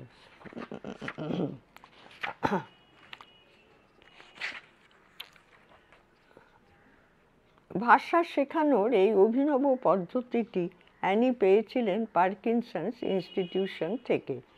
ওই শিক্ষাকেন্দ্রের প্রতিষ্ঠাতা ডাক্তার S.J. হো পদ্ধতিটি উদ্ভাবন করেছিলেন লরা ব্রিজম্যান নামে এক মহিলাকে ভাষা শেখানোর উদ্দেশ্যে। লরা ছিলেন দৃষ্টিহীন এবং বধির। ডাক্তার হোর এই পদ্ধতিতে ভাষার অক্ষরকেই ব্যবহার করা হচ্ছে, তবে তা হলো হাতের অক্ষর quote manual alphabet unquote close. Davidson পৃষ্ঠা 62 থেকে 64 ক্লোজ। লরার কাছ থেকে অ্যানি পদ্ধতিটি শিখে নিয়েছিলেন, কিন্তু হেলেনের ক্ষেত্রে তিনি তাকে প্রয়োগ করেন নিজের মতো করে। অ্যানি বুঝেছিলেন হেলেনকে প্রথমে এই ধারণাটা দিতে হবে যে কয়েকটা অক্ষর নিয়ে একটা শব্দ হয়, আর শব্দ জুড়ে জুড়ে হয় ভাষা। দ্বিতীয়ত, হেলেনকে বুঝতে হবে যে পুতুলটা সে হাতে ধরে আছে সেই জিনিসটার সঙ্গে তার অন্য হাতে যা লেখা হলো তার একটা সম্পর্ক আছে। বানান লেখার নামে অ্যানি হেলেনের হাতে এঁকে দিচ্ছিলেন বিভিন্ন অক্ষরের আকার, আর হেলেন যখন আবার সেই বানানটাই লিখে দিচ্ছিলেন অ্যানির হাতে, অক্ষরের একটা ধারণা তৈরি হয়ে যাচ্ছিল তার মনে।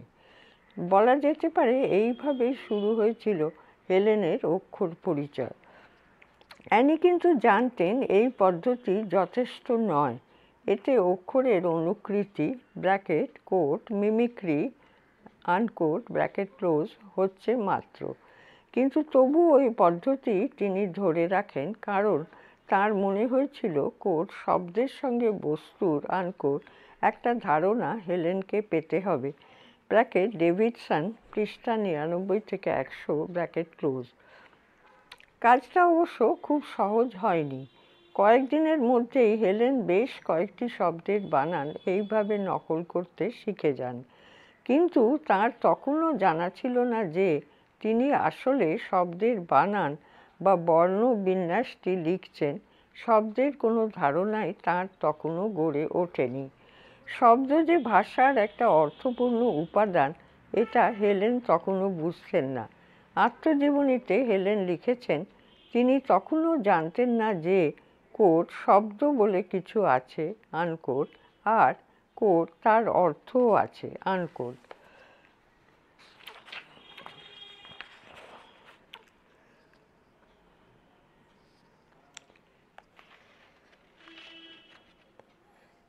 এই ফাইলটি এখানে শেষ করছি।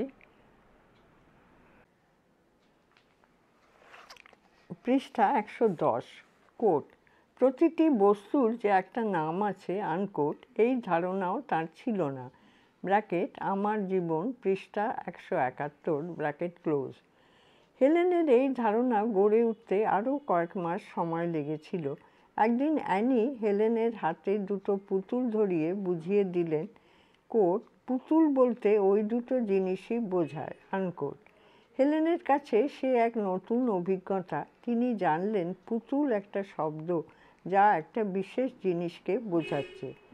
আগে তিনি এটা বুঝতেন না, আর তাই মগ আর জলের মধ্যে তফাৎ করতে পারতেন না। তার জানা ছিল না মগ আর জল এই দুটো শব্দ দুটো পৃথক বস্তুর নাম। সেদিনের সেই অভিজ্ঞতা হেলেনকে শেখালো তার হাতে যে আকারগুলো আঁকা হয় সেগুলো হচ্ছে এক একটা শব্দ, তাদের প্রত্যেকের অর্থ আছে। DOLL মানে ডল, আর MUG হলো মাগ, ব্র্যাকেট মগ, ব্র্যাকেট ক্লোজ। এখানে থার্ড ব্র্যাকেট প্রাগুক্ত, পৃষ্ঠা 17, ব্র্যাকেট ক্লোজ। এই বছরেরই জুলাই মাসের এক সকালে হেলেনের এই ধারণা আরও স্পষ্ট দীপ্র হয়ে উঠল। হেলেন কেলার জানলেন প্রতিটি বস্তুর একটি করে নাম আছে এবং তা চিহ্নিত করা হয় একটি শব্দ দিয়ে। ঘটনাটা ছিল এই যে, বাগানের এক কোণে অ্যানি জল পাম্প করছিলেন। হঠাৎ কি মনে করে হেলেনের হাত টেনে নিয়ে তিনি জলের ধারার নিচে পেতে দিলেন। হেলেনের একটি হাতে ঠান্ডা জলের স্পর্শ, আর অপর হাতে অ্যানি বারবার লিখে দিচ্ছেন WATER। হেলেন যেন তখন এক নতুন চেতনালোকের সন্ধান পেলেন। কোট ওয়াটার আনকোট শব্দটা একটা বস্তুর প্রতিরূপ হয়ে গাঁথা হয়ে গেল তাঁর চেতনায়।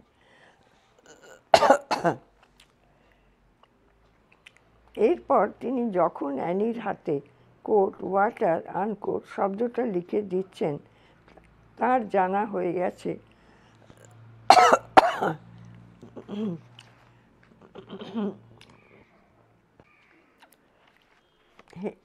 হেলেনের হাতে না, আবার একটু আগে থেকে পড়ছি। হেলেনের একটি হাতে ঠান্ডা জলের স্পর্শ, আর অপর হাতে অ্যানি তখন বারবার লিখে দিচ্ছেন WATER।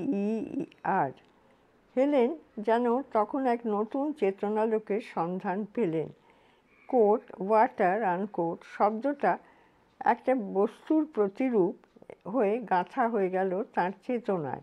এরপর তিনি যখন অ্যানির হাতে কোট ওয়াটার আনকোট শব্দটা লিখে দিচ্ছেন, তার জানা হয়ে গেছে পাম্প থেকে ওই যে তরল পদার্থটা বেরিয়ে আসছে তার নাম জল, ব্র্যাকেট ওয়াটার, ব্র্যাকেট ক্লোজ।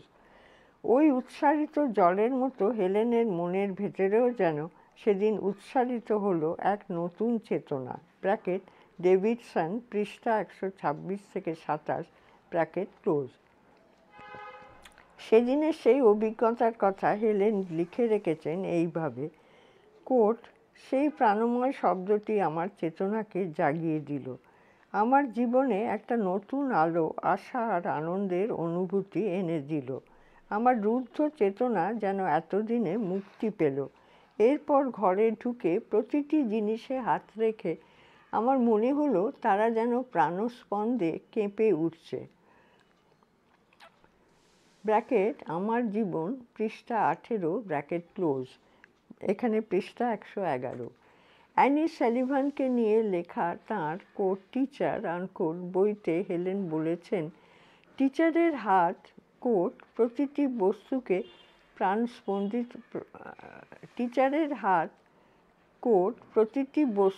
প্রাণস্পন্দিত করে তুলেছে আমার জীবনে, আনকোট। ব্র্যাকেট টিচার, পৃষ্ঠা 65, ব্র্যাকেট ক্লোজ। ইতিমধ্যে হেলেন প্রায় 400 শব্দের সঙ্গে পরিচিত হয়ে গেছেন। ইংরেজি বর্ণমালার সবকটি বর্ণই এখন তিনি লিখে ফেলতে পারেন পেন্সিল দিয়ে। সেপ্টেম্বর অক্টোবর মাসে ছোট আর বড় হাতের অক্ষরও তাঁর চেনা হয়ে গেল। ছোট কার্ডের ওপর উঁচু করে বসানো অক্ষরগুলো তিনি পড়তে পারতেন হাত দিয়ে ছুঁয়ে ছুঁয়ে। প্রথম যে শব্দটি তিনি এইভাবে পড়লেন তা হলো বক্স। ওই শব্দ চিহ্নিত কার্ডটিকে তিনি বসালেন একটি বক্স ওই শব্দ চিহ্নিত কার্ডটিকে তিনি বসালেন একটি বাক্সর ওপর, আর শব্দটি পড়ে ফেলার ভেতর দিয়ে জেনে গেলেন বাক্স জিনিসটার সঙ্গে বক্স শব্দটার একটা নাম সম্পর্ক আছে। ব্র্যাকেট ডেভিডসন, পৃষ্ঠা 126 থেকে 32, ব্র্যাকেট ক্লোজ।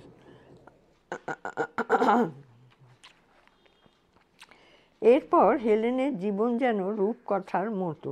তিনি সৃষ্টি করে চলেছেন একের পর এক বিস্ময়। তিনি ব্রেল পদ্ধতিতে লিখতে শুরু করেন সারা ফুলার নামে এক শিক্ষয়িত্রীর সাহায্যে। আবার বলছি, তিনি ব্রেল পদ্ধতিতে লিখতে শুরু করেন সারা ফুলার নামে এক শিক্ষয়িত্রীর সাহায্যে। কথাও বলতে শেখেন কিছুটা। 3 এপ্রিল 1890 ফুলারকে লেখা একটি চিঠিতে হেলেন বলছেন, আমার জীবনটা এখন পাখির মতোই আনন্দময়। আমি কোট কথা বলতে পারছি, হয়তো ব্র্যাকেট একদিন আনকোট না ব্র্যাকেট ক্লোজ, হয়তো ব্র্যাকেট একদিন ব্র্যাকেট ক্লোজ গানও গাইব, আনকোট। ব্র্যাকেট আমার জীবন, পৃষ্ঠা 140, ব্র্যাকেট ক্লোজ। হেলেন তাঁর কথা বলতে পারার আনন্দকে তুলনা করেছিলেন পাখির সঙ্গে।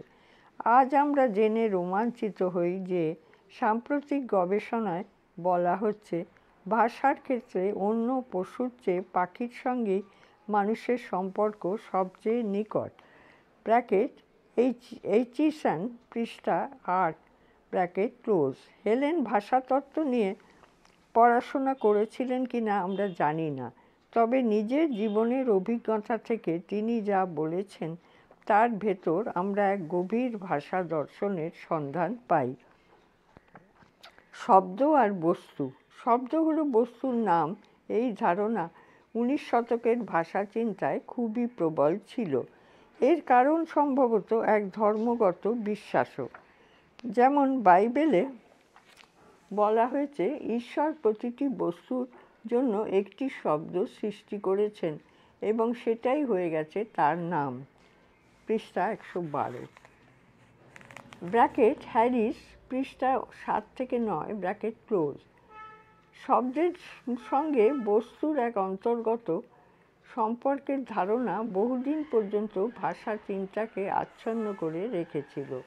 1902 সালে হেলেন কেলার যখন তাঁর আত্মজীবনী লিখছেন, তাঁর সময় প্রচলিত ধারণার কথাই তিনি বলেছিলেন। হেলেনের সেই ধারণা কিন্তু অপ্রমাণ হয়ে যায়নি। 1960 থেকে 70-এর দশকে চমস্কি আমাদের শোনালেন শব্দ কেবল মন গড়া চিহ্ন নয়। একটা শব্দ দিয়ে যখন আমরা একটা বস্তুকে চিহ্নিত করছি, শব্দ চিহ্নটা ওই বস্তুর প্রতীক বা প্রতিরূপ হিসাবে আমাদের মনে গাঁথা হয়ে যাচ্ছে এবং তারপর আমরা ওই শব্দটিকে ভাষার এক অর্থপূর্ণ উপাদান হিসাবেই ব্যবহার করছি। ব্র্যাকেট চমস্কি, 1976, পৃষ্ঠা 45 থেকে 46, ব্র্যাকেট ক্লোজ। আরও পরে জুলিয়া ক্রিস্টেভার মুখে আমরা শুনলাম একটা শব্দ যেখানে উচ্চারণ মাত্রই আমাদের মনে একগুচ্ছ সংশ্লিষ্ট ছবি, ব্র্যাকেট বা ভাব, ব্র্যাকেট ক্লোজ, জাগিয়ে তুলছে, শব্দকে সেখানে মন গড়া বলা চলে না। ব্র্যাকেট ক্রিস্টেভা, পৃষ্ঠা 72, ব্র্যাকেট ক্লোজ। ভাষার ভেতরে যে একটা শৈলী ভাব আছে তা নিয়ে আমাদের দেশে রবীন্দ্রনাথ, রামেন্দ্র সুন্দর ত্রিবেদী বা সুকুমার রায়ও ভাবনা চিন্তা করেছেন। এইসব চিন্তার সমন্বয় তাহলে আমরা বলতে পারি শব্দ কেবল চিহ্ন মাত্র নয়, তার ভেতর ধরা আছে একটা প্রত্যয় বা কনসেপ্ট। আর একটু গভীরে গেলে আমরা পৌঁছে যাব ভাষার সঙ্গে ভাবের সম্পর্কে। এই প্রশ্নের ইঙ্গিতও আমরা হেলেনের রচনায় পেয়ে যাই। 1938 সালে প্রকাশিত জার্নালে হেলেন লিখেছেন তিনি দেখতে পেতেন না, শুনতেও পেতেন না, কিন্তু তার ছিল এক মানস প্রত্যয় বা মেন্টাল কনসেপ্ট। ব্র্যাকেট জার্নাল পৃষ্ঠা 60 ব্র্যাকেট ক্লোজ। হেলেন তাহলে চিন্তা বা ধারণা শক্তির কথা বলছেন। এটা তিনি পেলেন কোথা থেকে? হেলেন বারবার বলেছেন এই শক্তি তাকে দিয়েছে ভাষা। হেলেনের এই জার্নাল প্রকাশিত হওয়ার মাত্র 4 বছর আগেই রুশ ভাষাবিজ্ঞানী ভাইগটস্কি আমাদের জানিয়েছেন চিন্তার জন্ম হয় শব্দের ভেতর দিয়ে। শব্দ হলো চিন্তার একক। Unquote bracket quote a unit of verbal thought unquote bracket close. পৃষ্ঠা 113। থার্ড ব্র্যাকেট ভাইগটস্কি পৃষ্ঠা 121 থেকে 23, 160 থেকে 63 ব্র্যাকেট ক্লোজ। তারও কিছু আগে ওয়াল্টার বেঞ্জামিনের কাছে আমরা শুনেছি শব্দ একটি মানসিক সত্তা bracket mental entity bracket close. একটি বস্তুর নামকরণের ভেতর দিয়ে আমরা ওই বস্তু সম্পর্কে আমাদের মানস ভাবটি সংজ্ঞাপিত করে থাকি। ভাষা শুধু আমাদের ভাবকে প্রকাশই করে না, ভাষার ভেতরেই বিধৃত হয়ে থাকে আমাদের মনের মর্মভাব বা quote mental essence unquote. Third bracket Benjamin পৃষ্ঠা 107 থেকে 11 ব্র্যাকেট ক্লোজ। বেঞ্জামিন যাকে কোট মেন্টাল এসেন্স আনকোট বলছেন তার সঙ্গে হেলেনের কোট মেন্টাল কনসেপ্টের আনকোট একটা মিল আমরা লক্ষ্য করি। জার্নালে হেলেন আরও স্পষ্ট করে বলেছেন ভাষা আমাদের চিন্তা করতে শেখায়। ভাষার ভেতরেই থাকে আমাদের চিন্তা বা ভাবের পরিগ্রহ।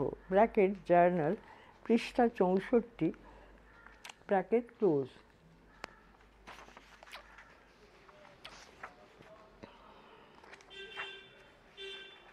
এই ফাইলটি এখানে শেষ করছি।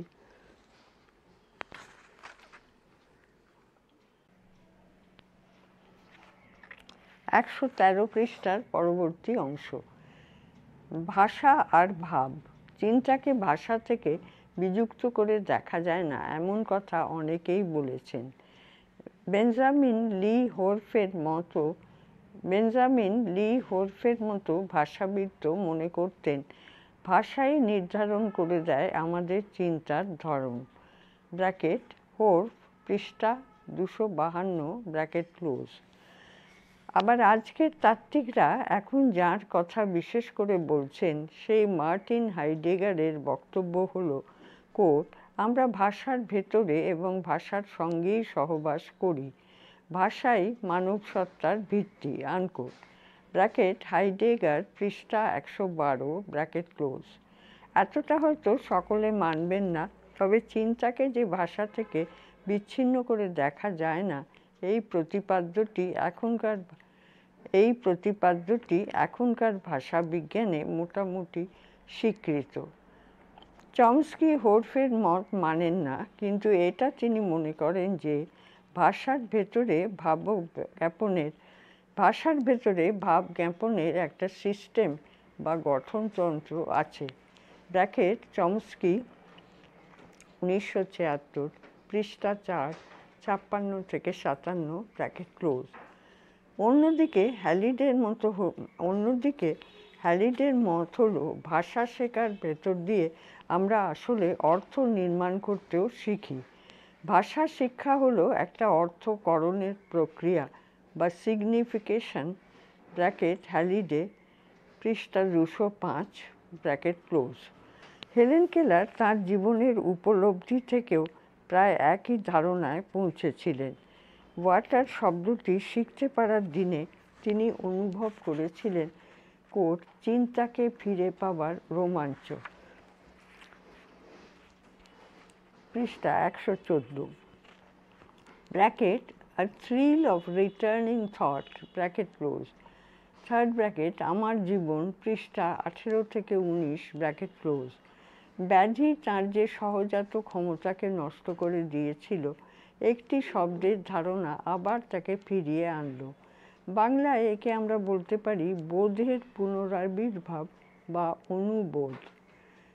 কোট টিচার আনকোট গ্রন্থে হেলেন আরও স্পষ্ট করে বলেছেন ভাষাই তাকে দিয়েছে কোট সুসংবদ্ধ চিন্তা আনকোট আর কোট যুক্তি বিচারের ক্ষমতা আনকোট।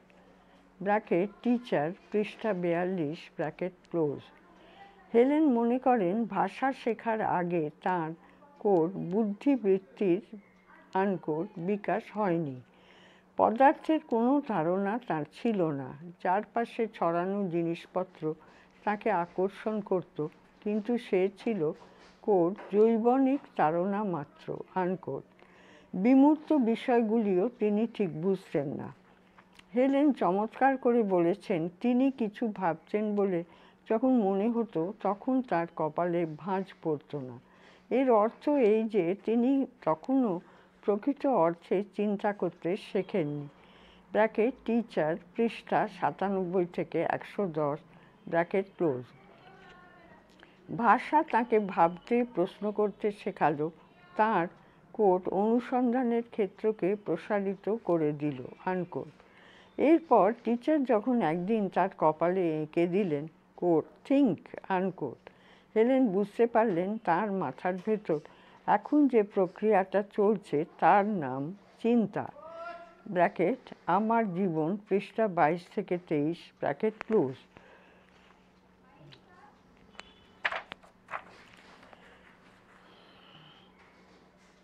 ভাষা চিন্তা ইত্যাদি বিষয় এমন কিছু উক্তি হেলেনের রচনায় প্রকীর্ণ হয়ে আছে যে ভাষা দর্শনের দিক থেকেও সেগুলিকে পাঠ করা যেতে পারে।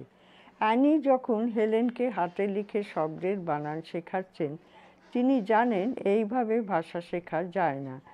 শব্দ মানে তো শুধু বর্ণ সমষ্টি নয়, শব্দকে আমরা তার বানান দিয়ে খণ্ড খণ্ড করে শিখি না। আমাদের প্রণালীটা হলো পূর্ণ থেকে খণ্ডে যাওয়া। ব্র্যাকেট ভাইগটস্কি পৃষ্ঠা 126 গুডম্যান পৃষ্ঠা 55 ব্র্যাকেট ক্লোজ। ভাষার অর্থপূর্ণ একক তাহলে অক্ষর নয়, শব্দ, পূর্ণ শব্দ। বানান শিখতে শিখতে হেলেনও এটা বুঝতে পারছিলেন, আর তাই কিছুদিন বাদেই তিনি হাতের মুঠোয় পেতে চাইছিলেন পুরো একটা শব্দকে। ব্র্যাকেট আমার জীবন পৃষ্ঠা 46 ব্র্যাকেট ক্লোজ। অক্ষর থেকে তিনি শব্দে পৌঁছলেন, তারপর শব্দ জুড়ে জুড়ে পুরো একটা কথা বা বাক্য। তারপর শব্দ জুড়ে জুড়ে পুরো একটা কথা বা বাক্য সাজাতে শিখলেন। প্রতিটি শব্দ তখন তার কাছে একটি প্রত্যয় বা ভাব। পৃষ্ঠা 115। শব্দের সঙ্গে শব্দ জুড়ে একটা ভাবের পাশে আর একটা ভাব বসিয়ে তিনি সৃষ্টি করতে চাইছেন একটা পূর্ণ ভাব। যেমন বিছানার ওপর পুতুলটি বসিয়ে তিনি লিখলেন doll is on bed bracket প্রাগুক্ত পৃষ্ঠা 25 ব্র্যাকেট ক্লোজ। ব্যাকরণের দিক থেকে একটু ভুল রয়ে গেল, কিন্তু অর্থকরণে তা কোনো ব্যাঘাত সৃষ্টি করছে না। একটা ক্রিয়া বা অ্যাক্টিভিটির ভেতর দিয়ে হেলেন যেভাবে ভাষা শিখেছেন তা যে কোনো শিশুর কাছে অনুকরণীয় হতে পারে। ভাষার সঙ্গে চিন্তার সম্পর্কটি হেলেন যেভাবে নির্দেশ করেছেন তার ভেতরেও অন্তর্নিবিষ্ট হয়ে আছে এক গভীর দর্শনের কথা।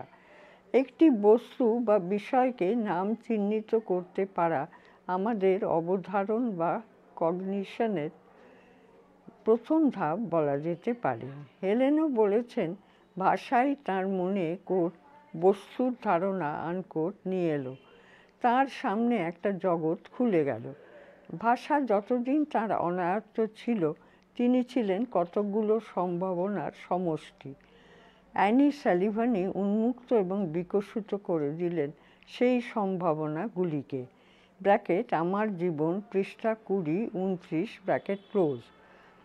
হেলেন তার রচনায় অ্যানিকে অভিহিত করেছেন কোট টিচার আনকোট বলে। কোট টি আনকোট অক্ষরটি বড় হাতের। হেলেনের জীবনে অ্যানির ভূমিকা যে কতখানি তা বুঝেছিলেন আর একজন, তিনি অ্যালবার্ট আইনস্টাইন। হেলেনের জীবন কাহিনী শুনে আইনস্টাইন মন্তব্য করেছিলেন, অ্যানি সালিভান হেলেন কেলারকে শুধু ভাষা শেখাননি, উন্মুক্ত করে দিয়েছেন তার ব্যক্তিত্বকে। ব্র্যাকেট কোট আনফোল্ডেড হার পার্সোনালিটি আনকোট, ব্র্যাকেট ক্লোজ। অ্যানির এই কীর্তি আধুনিক শিক্ষা বিজ্ঞানের যে কোনো আবিষ্কারের চেয়ে বড় বলে মনে করেছিলেন আইনস্টাইন। ব্র্যাকেট জার্নাল, পৃষ্ঠা 22-23, ব্র্যাকেট ক্লোজ। অ্যানির প্রতি এই শ্রদ্ধা নিবেদনের ভেতর দিয়ে আইনস্টাইনও আমাদের আর একবার মনে করিয়ে দেন মানুষের চিন্তা শক্তি এবং ব্যক্তিত্বের বিকাশে ভাষার ভূমিকা কি বিরাট। হেলেনের জীবন সারা পৃথিবীর বিস্ময়। আমাদের বড় সৌভাগ্য যে হেলেন এই বিস্ময়কে অনুধাবন করার কিছু সূত্র নিজেই দিয়ে গেছেন তাঁর রচনায়। তিনি কথা বলতে পারতেন না, শুনতেও পেতেন না। ভাষার একটা বোধ তাহলে তিনি কেমন করে ধরে রেখেছিলেন মনের ভেতরে, পৃষ্ঠা 116। হেলেন বলছেন এই বোধ সঞ্চিত হয়েছিল তাঁর কোট অবচেতনের স্মৃতিতে আনকোট। এ হলো কোট বহু শতাব্দীর উপহার আনকোট। দৃষ্টিহীনতা বা বধিরত্ব হরণ করতে পারেনি তাকে। ব্র্যাকেট আমার জীবন, পৃষ্ঠা 92, bracket close. Coat the world I live in unquote, bracket 1908, bracket close. বইতে হেলেন বলেন অন্ধ বধির শিশু ভাষা খুঁজে বেড়ায়, কারণ ভাষাকে গ্রহণ করার জন্যে তার মস্তিষ্ক তো তৈরি আছে। ব্র্যাকেট পৃষ্ঠা 77-78, ব্র্যাকেট ক্লোজ। এইসব রচনায় হেলেন যা বলছেন তার তত্ত্বরূপই আমরা পেয়েছি ডেকার্ট, কান্ট আর হিউমের দর্শনে। হেলেন যাকে বলেছেন কোট বহু শতাব্দীর উপহার আনকোট, হিউম তাকে মনে করতেন কোট প্রকৃতির নিজস্ব হাত আনকোট। হেলেন যাকে বলেছেন জন্মগত সামর্থ্য, bracket quote inherited capacity unquote, bracket close. পরবর্তীকালে চমস্কি তাকেই ব্যাখ্যা করবেন কোট ইনেট ফ্যাকাল্টি আনকোট বা কোট মনের অন্তর্গত ধারণা আনকোট বলে। হেলেন বলেছিলেন ভাষা তার মনের উপ্ত সম্ভাবনাকে উন্মুক্ত করে দিয়েছিল। ঠিক একইভাবে চমস্কি বলেন ভাষার একটা ধারণা শিশুর মাথার ভেতরে থাকে, উপযুক্ত পরিবেশ তাকে কোট উস্কে দেয় আনকোট। ব্র্যাকেট চমস্কি 1976, পৃষ্ঠা 5-8, 123, 1988, পৃষ্ঠা 25-26, 32-36। হেলেন তাঁর চারপাশকে চিনেছিলেন স্পর্শ চেতনার ভেতর দিয়ে। আকাশে পাখি উড়ে যাচ্ছে, তিনি বুঝলেন পাখির ডানা স্পর্শে বাতাসের কম্পন অনুভব করে। তার গরম লাগছে, তিনি জেনে গেলেন আকাশে এখন ঝলমলে রোদ। তার মন খুশি হয়ে উঠল। গরম ভাবটা একসময় কমে গেল। হেলেন বুঝলেন আকাশ এখন মেঘলা। ব্র্যাকেট টিচার, পৃষ্ঠা 39, ডেভিডসন, পৃষ্ঠা 125, ব্র্যাকেট ক্লোজ। প্রকৃতিকে জানার এই বিশেষ প্রকরণ যেন তার ভাষাকেও গড়ে দিয়েছে এক বিশেষ ধাঁচে। তার বর্ণনার ভেতর একটা ঘটনাময়তা থাকে। হেলেন নিজেই বলেছেন লিখতে শেখার পর জ্যোতিচিহ্ন এবং আর্টিকেল ব্যবহার করতে তিনি প্রায় ভুলে যেতেন। তার পক্ষে এটা স্বাভাবিক মনে হয়। শব্দকে যেমন তিনি আভিধানিক অর্থের সূত্রে চেনেননি, ভাষাকেও তিনি শেখেননি ব্যাকরণের সাহায্যে। তার শব্দচেতনা গড়ে উঠেছে বস্তুর আকার আকৃতি, তার উপস্থিতি বা অনুপস্থিতির সাহায্যে। হেলেনের রচনা যখন আমরা পাঠ করি, তার সেই বিশেষ মর্মদৃষ্টির আলো এসে পড়ে প্রতিটি অক্ষরে শব্দে। পৃষ্ঠা 117। আমাদের মনে পড়ে যায় 1921 সালে রবীন্দ্রনাথ কবিতা পড়ে শোনাচ্ছেন, আর হেলেন তার গলায় হাত রেখে স্বরের কম্পন থেকে খুঁজে নিচ্ছেন শব্দকে। কোট, মোর ডানা নাই আছে এক ঠাঁই অবলিক, সে কথা যে যাই সে কথা যে যাই পাশরি, আনকোট। হেলেন ভুলতে পারেননি এই পংক্তিটি। তার জার্নালে ব্র্যাকেট পৃষ্ঠা 94 ব্র্যাকেট ক্লোজ লিখে রেখেছেন। 1954 সালে ভারতে এসে উল্লেখ করেছিলেন সে কথা। যারা দৃষ্টি হারিয়েছেন জগৎ জীবনকে তারা চিনে নেন এক বিশেষ প্রকরণের ভেতর দিয়ে। এইভাবে তারা অর্জন করেন এক বিশেষ অন্তর্দৃষ্টি বা ইনার আই। বিষয়টি আমরা বোঝার চেষ্টা করেছিলাম আমাদেরই চারপাশের কয়েকজন দৃষ্টিহীন ব্যক্তির সঙ্গে কথা বলে। আমাদের সেই অভিজ্ঞতা সামান্য হলেও তার ভেতরেই আমরা বারবার দেখতে পেয়েছি হেলেনকে। হেলেনের উত্তরাধিকার। দিন আর রাতকে একজন দৃষ্টিহীন পৃথক করেন কেমন করে? আমরা শুনলাম বেলা পড়ে এলে কীরকম একটা ঠান্ডা ভাব লাগে। তখন বুঝতে পারি সূর্য অস্ত যাচ্ছে। বস্তুর সঙ্গে শব্দ বা তার নামকে তাঁরা মেলান কেমন করে? একজন উত্তর দিচ্ছেন লোকের মুখে শুনে শুনে। একদিন পা লেগে কালির দোয়ারটা পড়ে গিয়েছিল। দিদি বলল, এই রে দোয়ারটা ওল্টালি? তখন বুঝলাম ওই জিনিসটার নাম দোয়ার। আর একজন বলেছেন ছোটবেলায় মা বলতো আমি তোমার মা হই, জানো তো? তাই থেকে জানলাম কোট মা আনকোট বলে একজন আছে। একজন দৃষ্টিহীন যে আর পাঁচজনের থেকে একটু আলাদা, এই উপলব্ধি তাঁর হয় কেমন করে? একজনের অভিজ্ঞতা এরকম, ছোটবেলায় বন্ধুরা আমার খেলা নিত না, বলতো ও এলেবেলে, তাই থেকে বুঝতাম আমি আলাদা। এরপর একজন যা বলেন তা একেবারে আমাদের মর্মে গিয়ে আঘাত করে। তিনি গ্রামের ছেলে, একদিন পথ চলতে চলতে একটা শুকনো নালায় পড়ে গিয়েছিলেন। পাশ দিয়ে যেতে যেতে একজন বলে, কোট কানা দেখতে পায় না, আনকোট। আর সেই দিনই তার জানা হয়ে যায় যে দেখতে পায় না লোকে তাকে কোট কানা আনকোট বলে। পৃষ্ঠা 118। একজন দৃষ্টিহীন কি স্বপ্ন দেখেন? উত্তর, কেন দেখব না, দেখি তো। কি দেখেন তিনি স্বপ্নে? মানুষের বা একটা জিনিসের আকারটা যেভাবে বুঝি সেটাই দেখি স্বপ্নে। আকারটা ঠিক দেখি না, তবে ঘটনাটা বুঝি। যেমন এই যে গাঁদা ফুলটা, এটা হাতে নিয়েই আমি বলে দিতে পারি কি ফুল।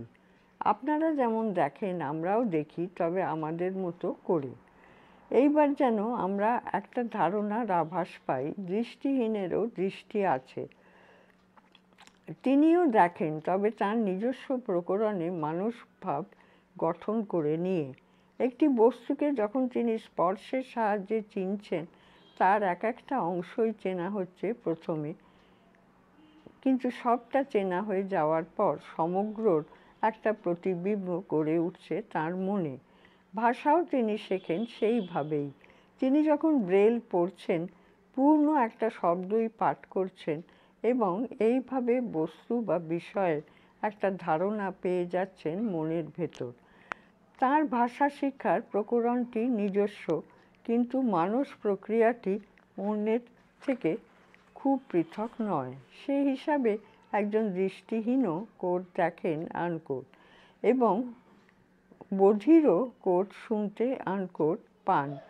এই কথাই বলা হয় এখনকার শিক্ষা বিজ্ঞানে। এই ধারণার সূত্রটি আমাদের দিয়ে গেছেন হেলেন কেলারি 100 বছরের আগে। উল্লেখপঞ্জি 1, Helen Keller, coat the story of my life unquote, signet 1988। প্রথম প্রকাশ 1902 ব্র্যাকেট রচনা। এই রচনায় কোট আমার জীবন আনকোট বলে উল্লেখিত, bracket close. Quote Helen Keller's journal unquote 1938, quote teacher unquote 1956, quote the world I live in unquote 2003 সং। 2 Mickey Davidson quote Helen Keller's teacher unquote 1965। 3 Noam Chomsky quote reflections on language unquote 1976। Quote selected readings unquote 1971। Quote language and problems of knowledge unquote 1986। 4 L S. Vygotsky quote thought and language unquote 1934, পুনর্মুদ্রণ 1962, পৃষ্ঠা 119। 5 রয় Harris quote language Saussure and Wittgenstein unquote 1988। 6 Walter Benjamin quote language as such and language of men unquote 1916। রচনাটি পাওয়া যাবে লেখকের quote one way street unquote গ্রন্থে 1979। 7 Julia Kristeva quote the Kristeva reader unquote 1986। 8 M A K. Halliday quote language and social semiotic unquote 1978। 9 Benjamin Lee Whorf quote language thought and reality unquote 1956। 10 K S. Goodman quote language and literacy unquote 1988। 11 Martin Heidegger quote on the way to language unquote 1982। 12 John Lyons quote language and linguistics unquote 1981। 13 Jean Aitchison quote the seeds of speech unquote 1986। 14 the Statesman Kolkata 3 June 1986 না the Statesman Kolkata 3রা June 1968 bracket Helen কেলারের মৃত্যুর পর প্রকাশিত শোক লিখন bracket close. যাদের সঙ্গে আমরা কথা বলছি বিমল পাল হাওড়া, বিধান দাস দক্ষিণ 24 পরগনা, সুজিত কর্মকার কলকাতা, মানু পাসওয়ান কলকাতা। এরা সকলেই সোসাইটি ফর দ্য ভিজুয়ালি হ্যান্ডিক্যাপ্টের শিক্ষার্থী। এদের সঙ্গে কথা বলার সুযোগ পেয়েছি ওই সংগঠনের শ্রীমতী হেনা বসু এবং শ্রীমতী রুমা চট্টোপাধ্যায়ের সৌজন্যে। তাদের সকলকে কৃতজ্ঞতা জানাই। এই ফাইলটি এখানে শেষ হলো।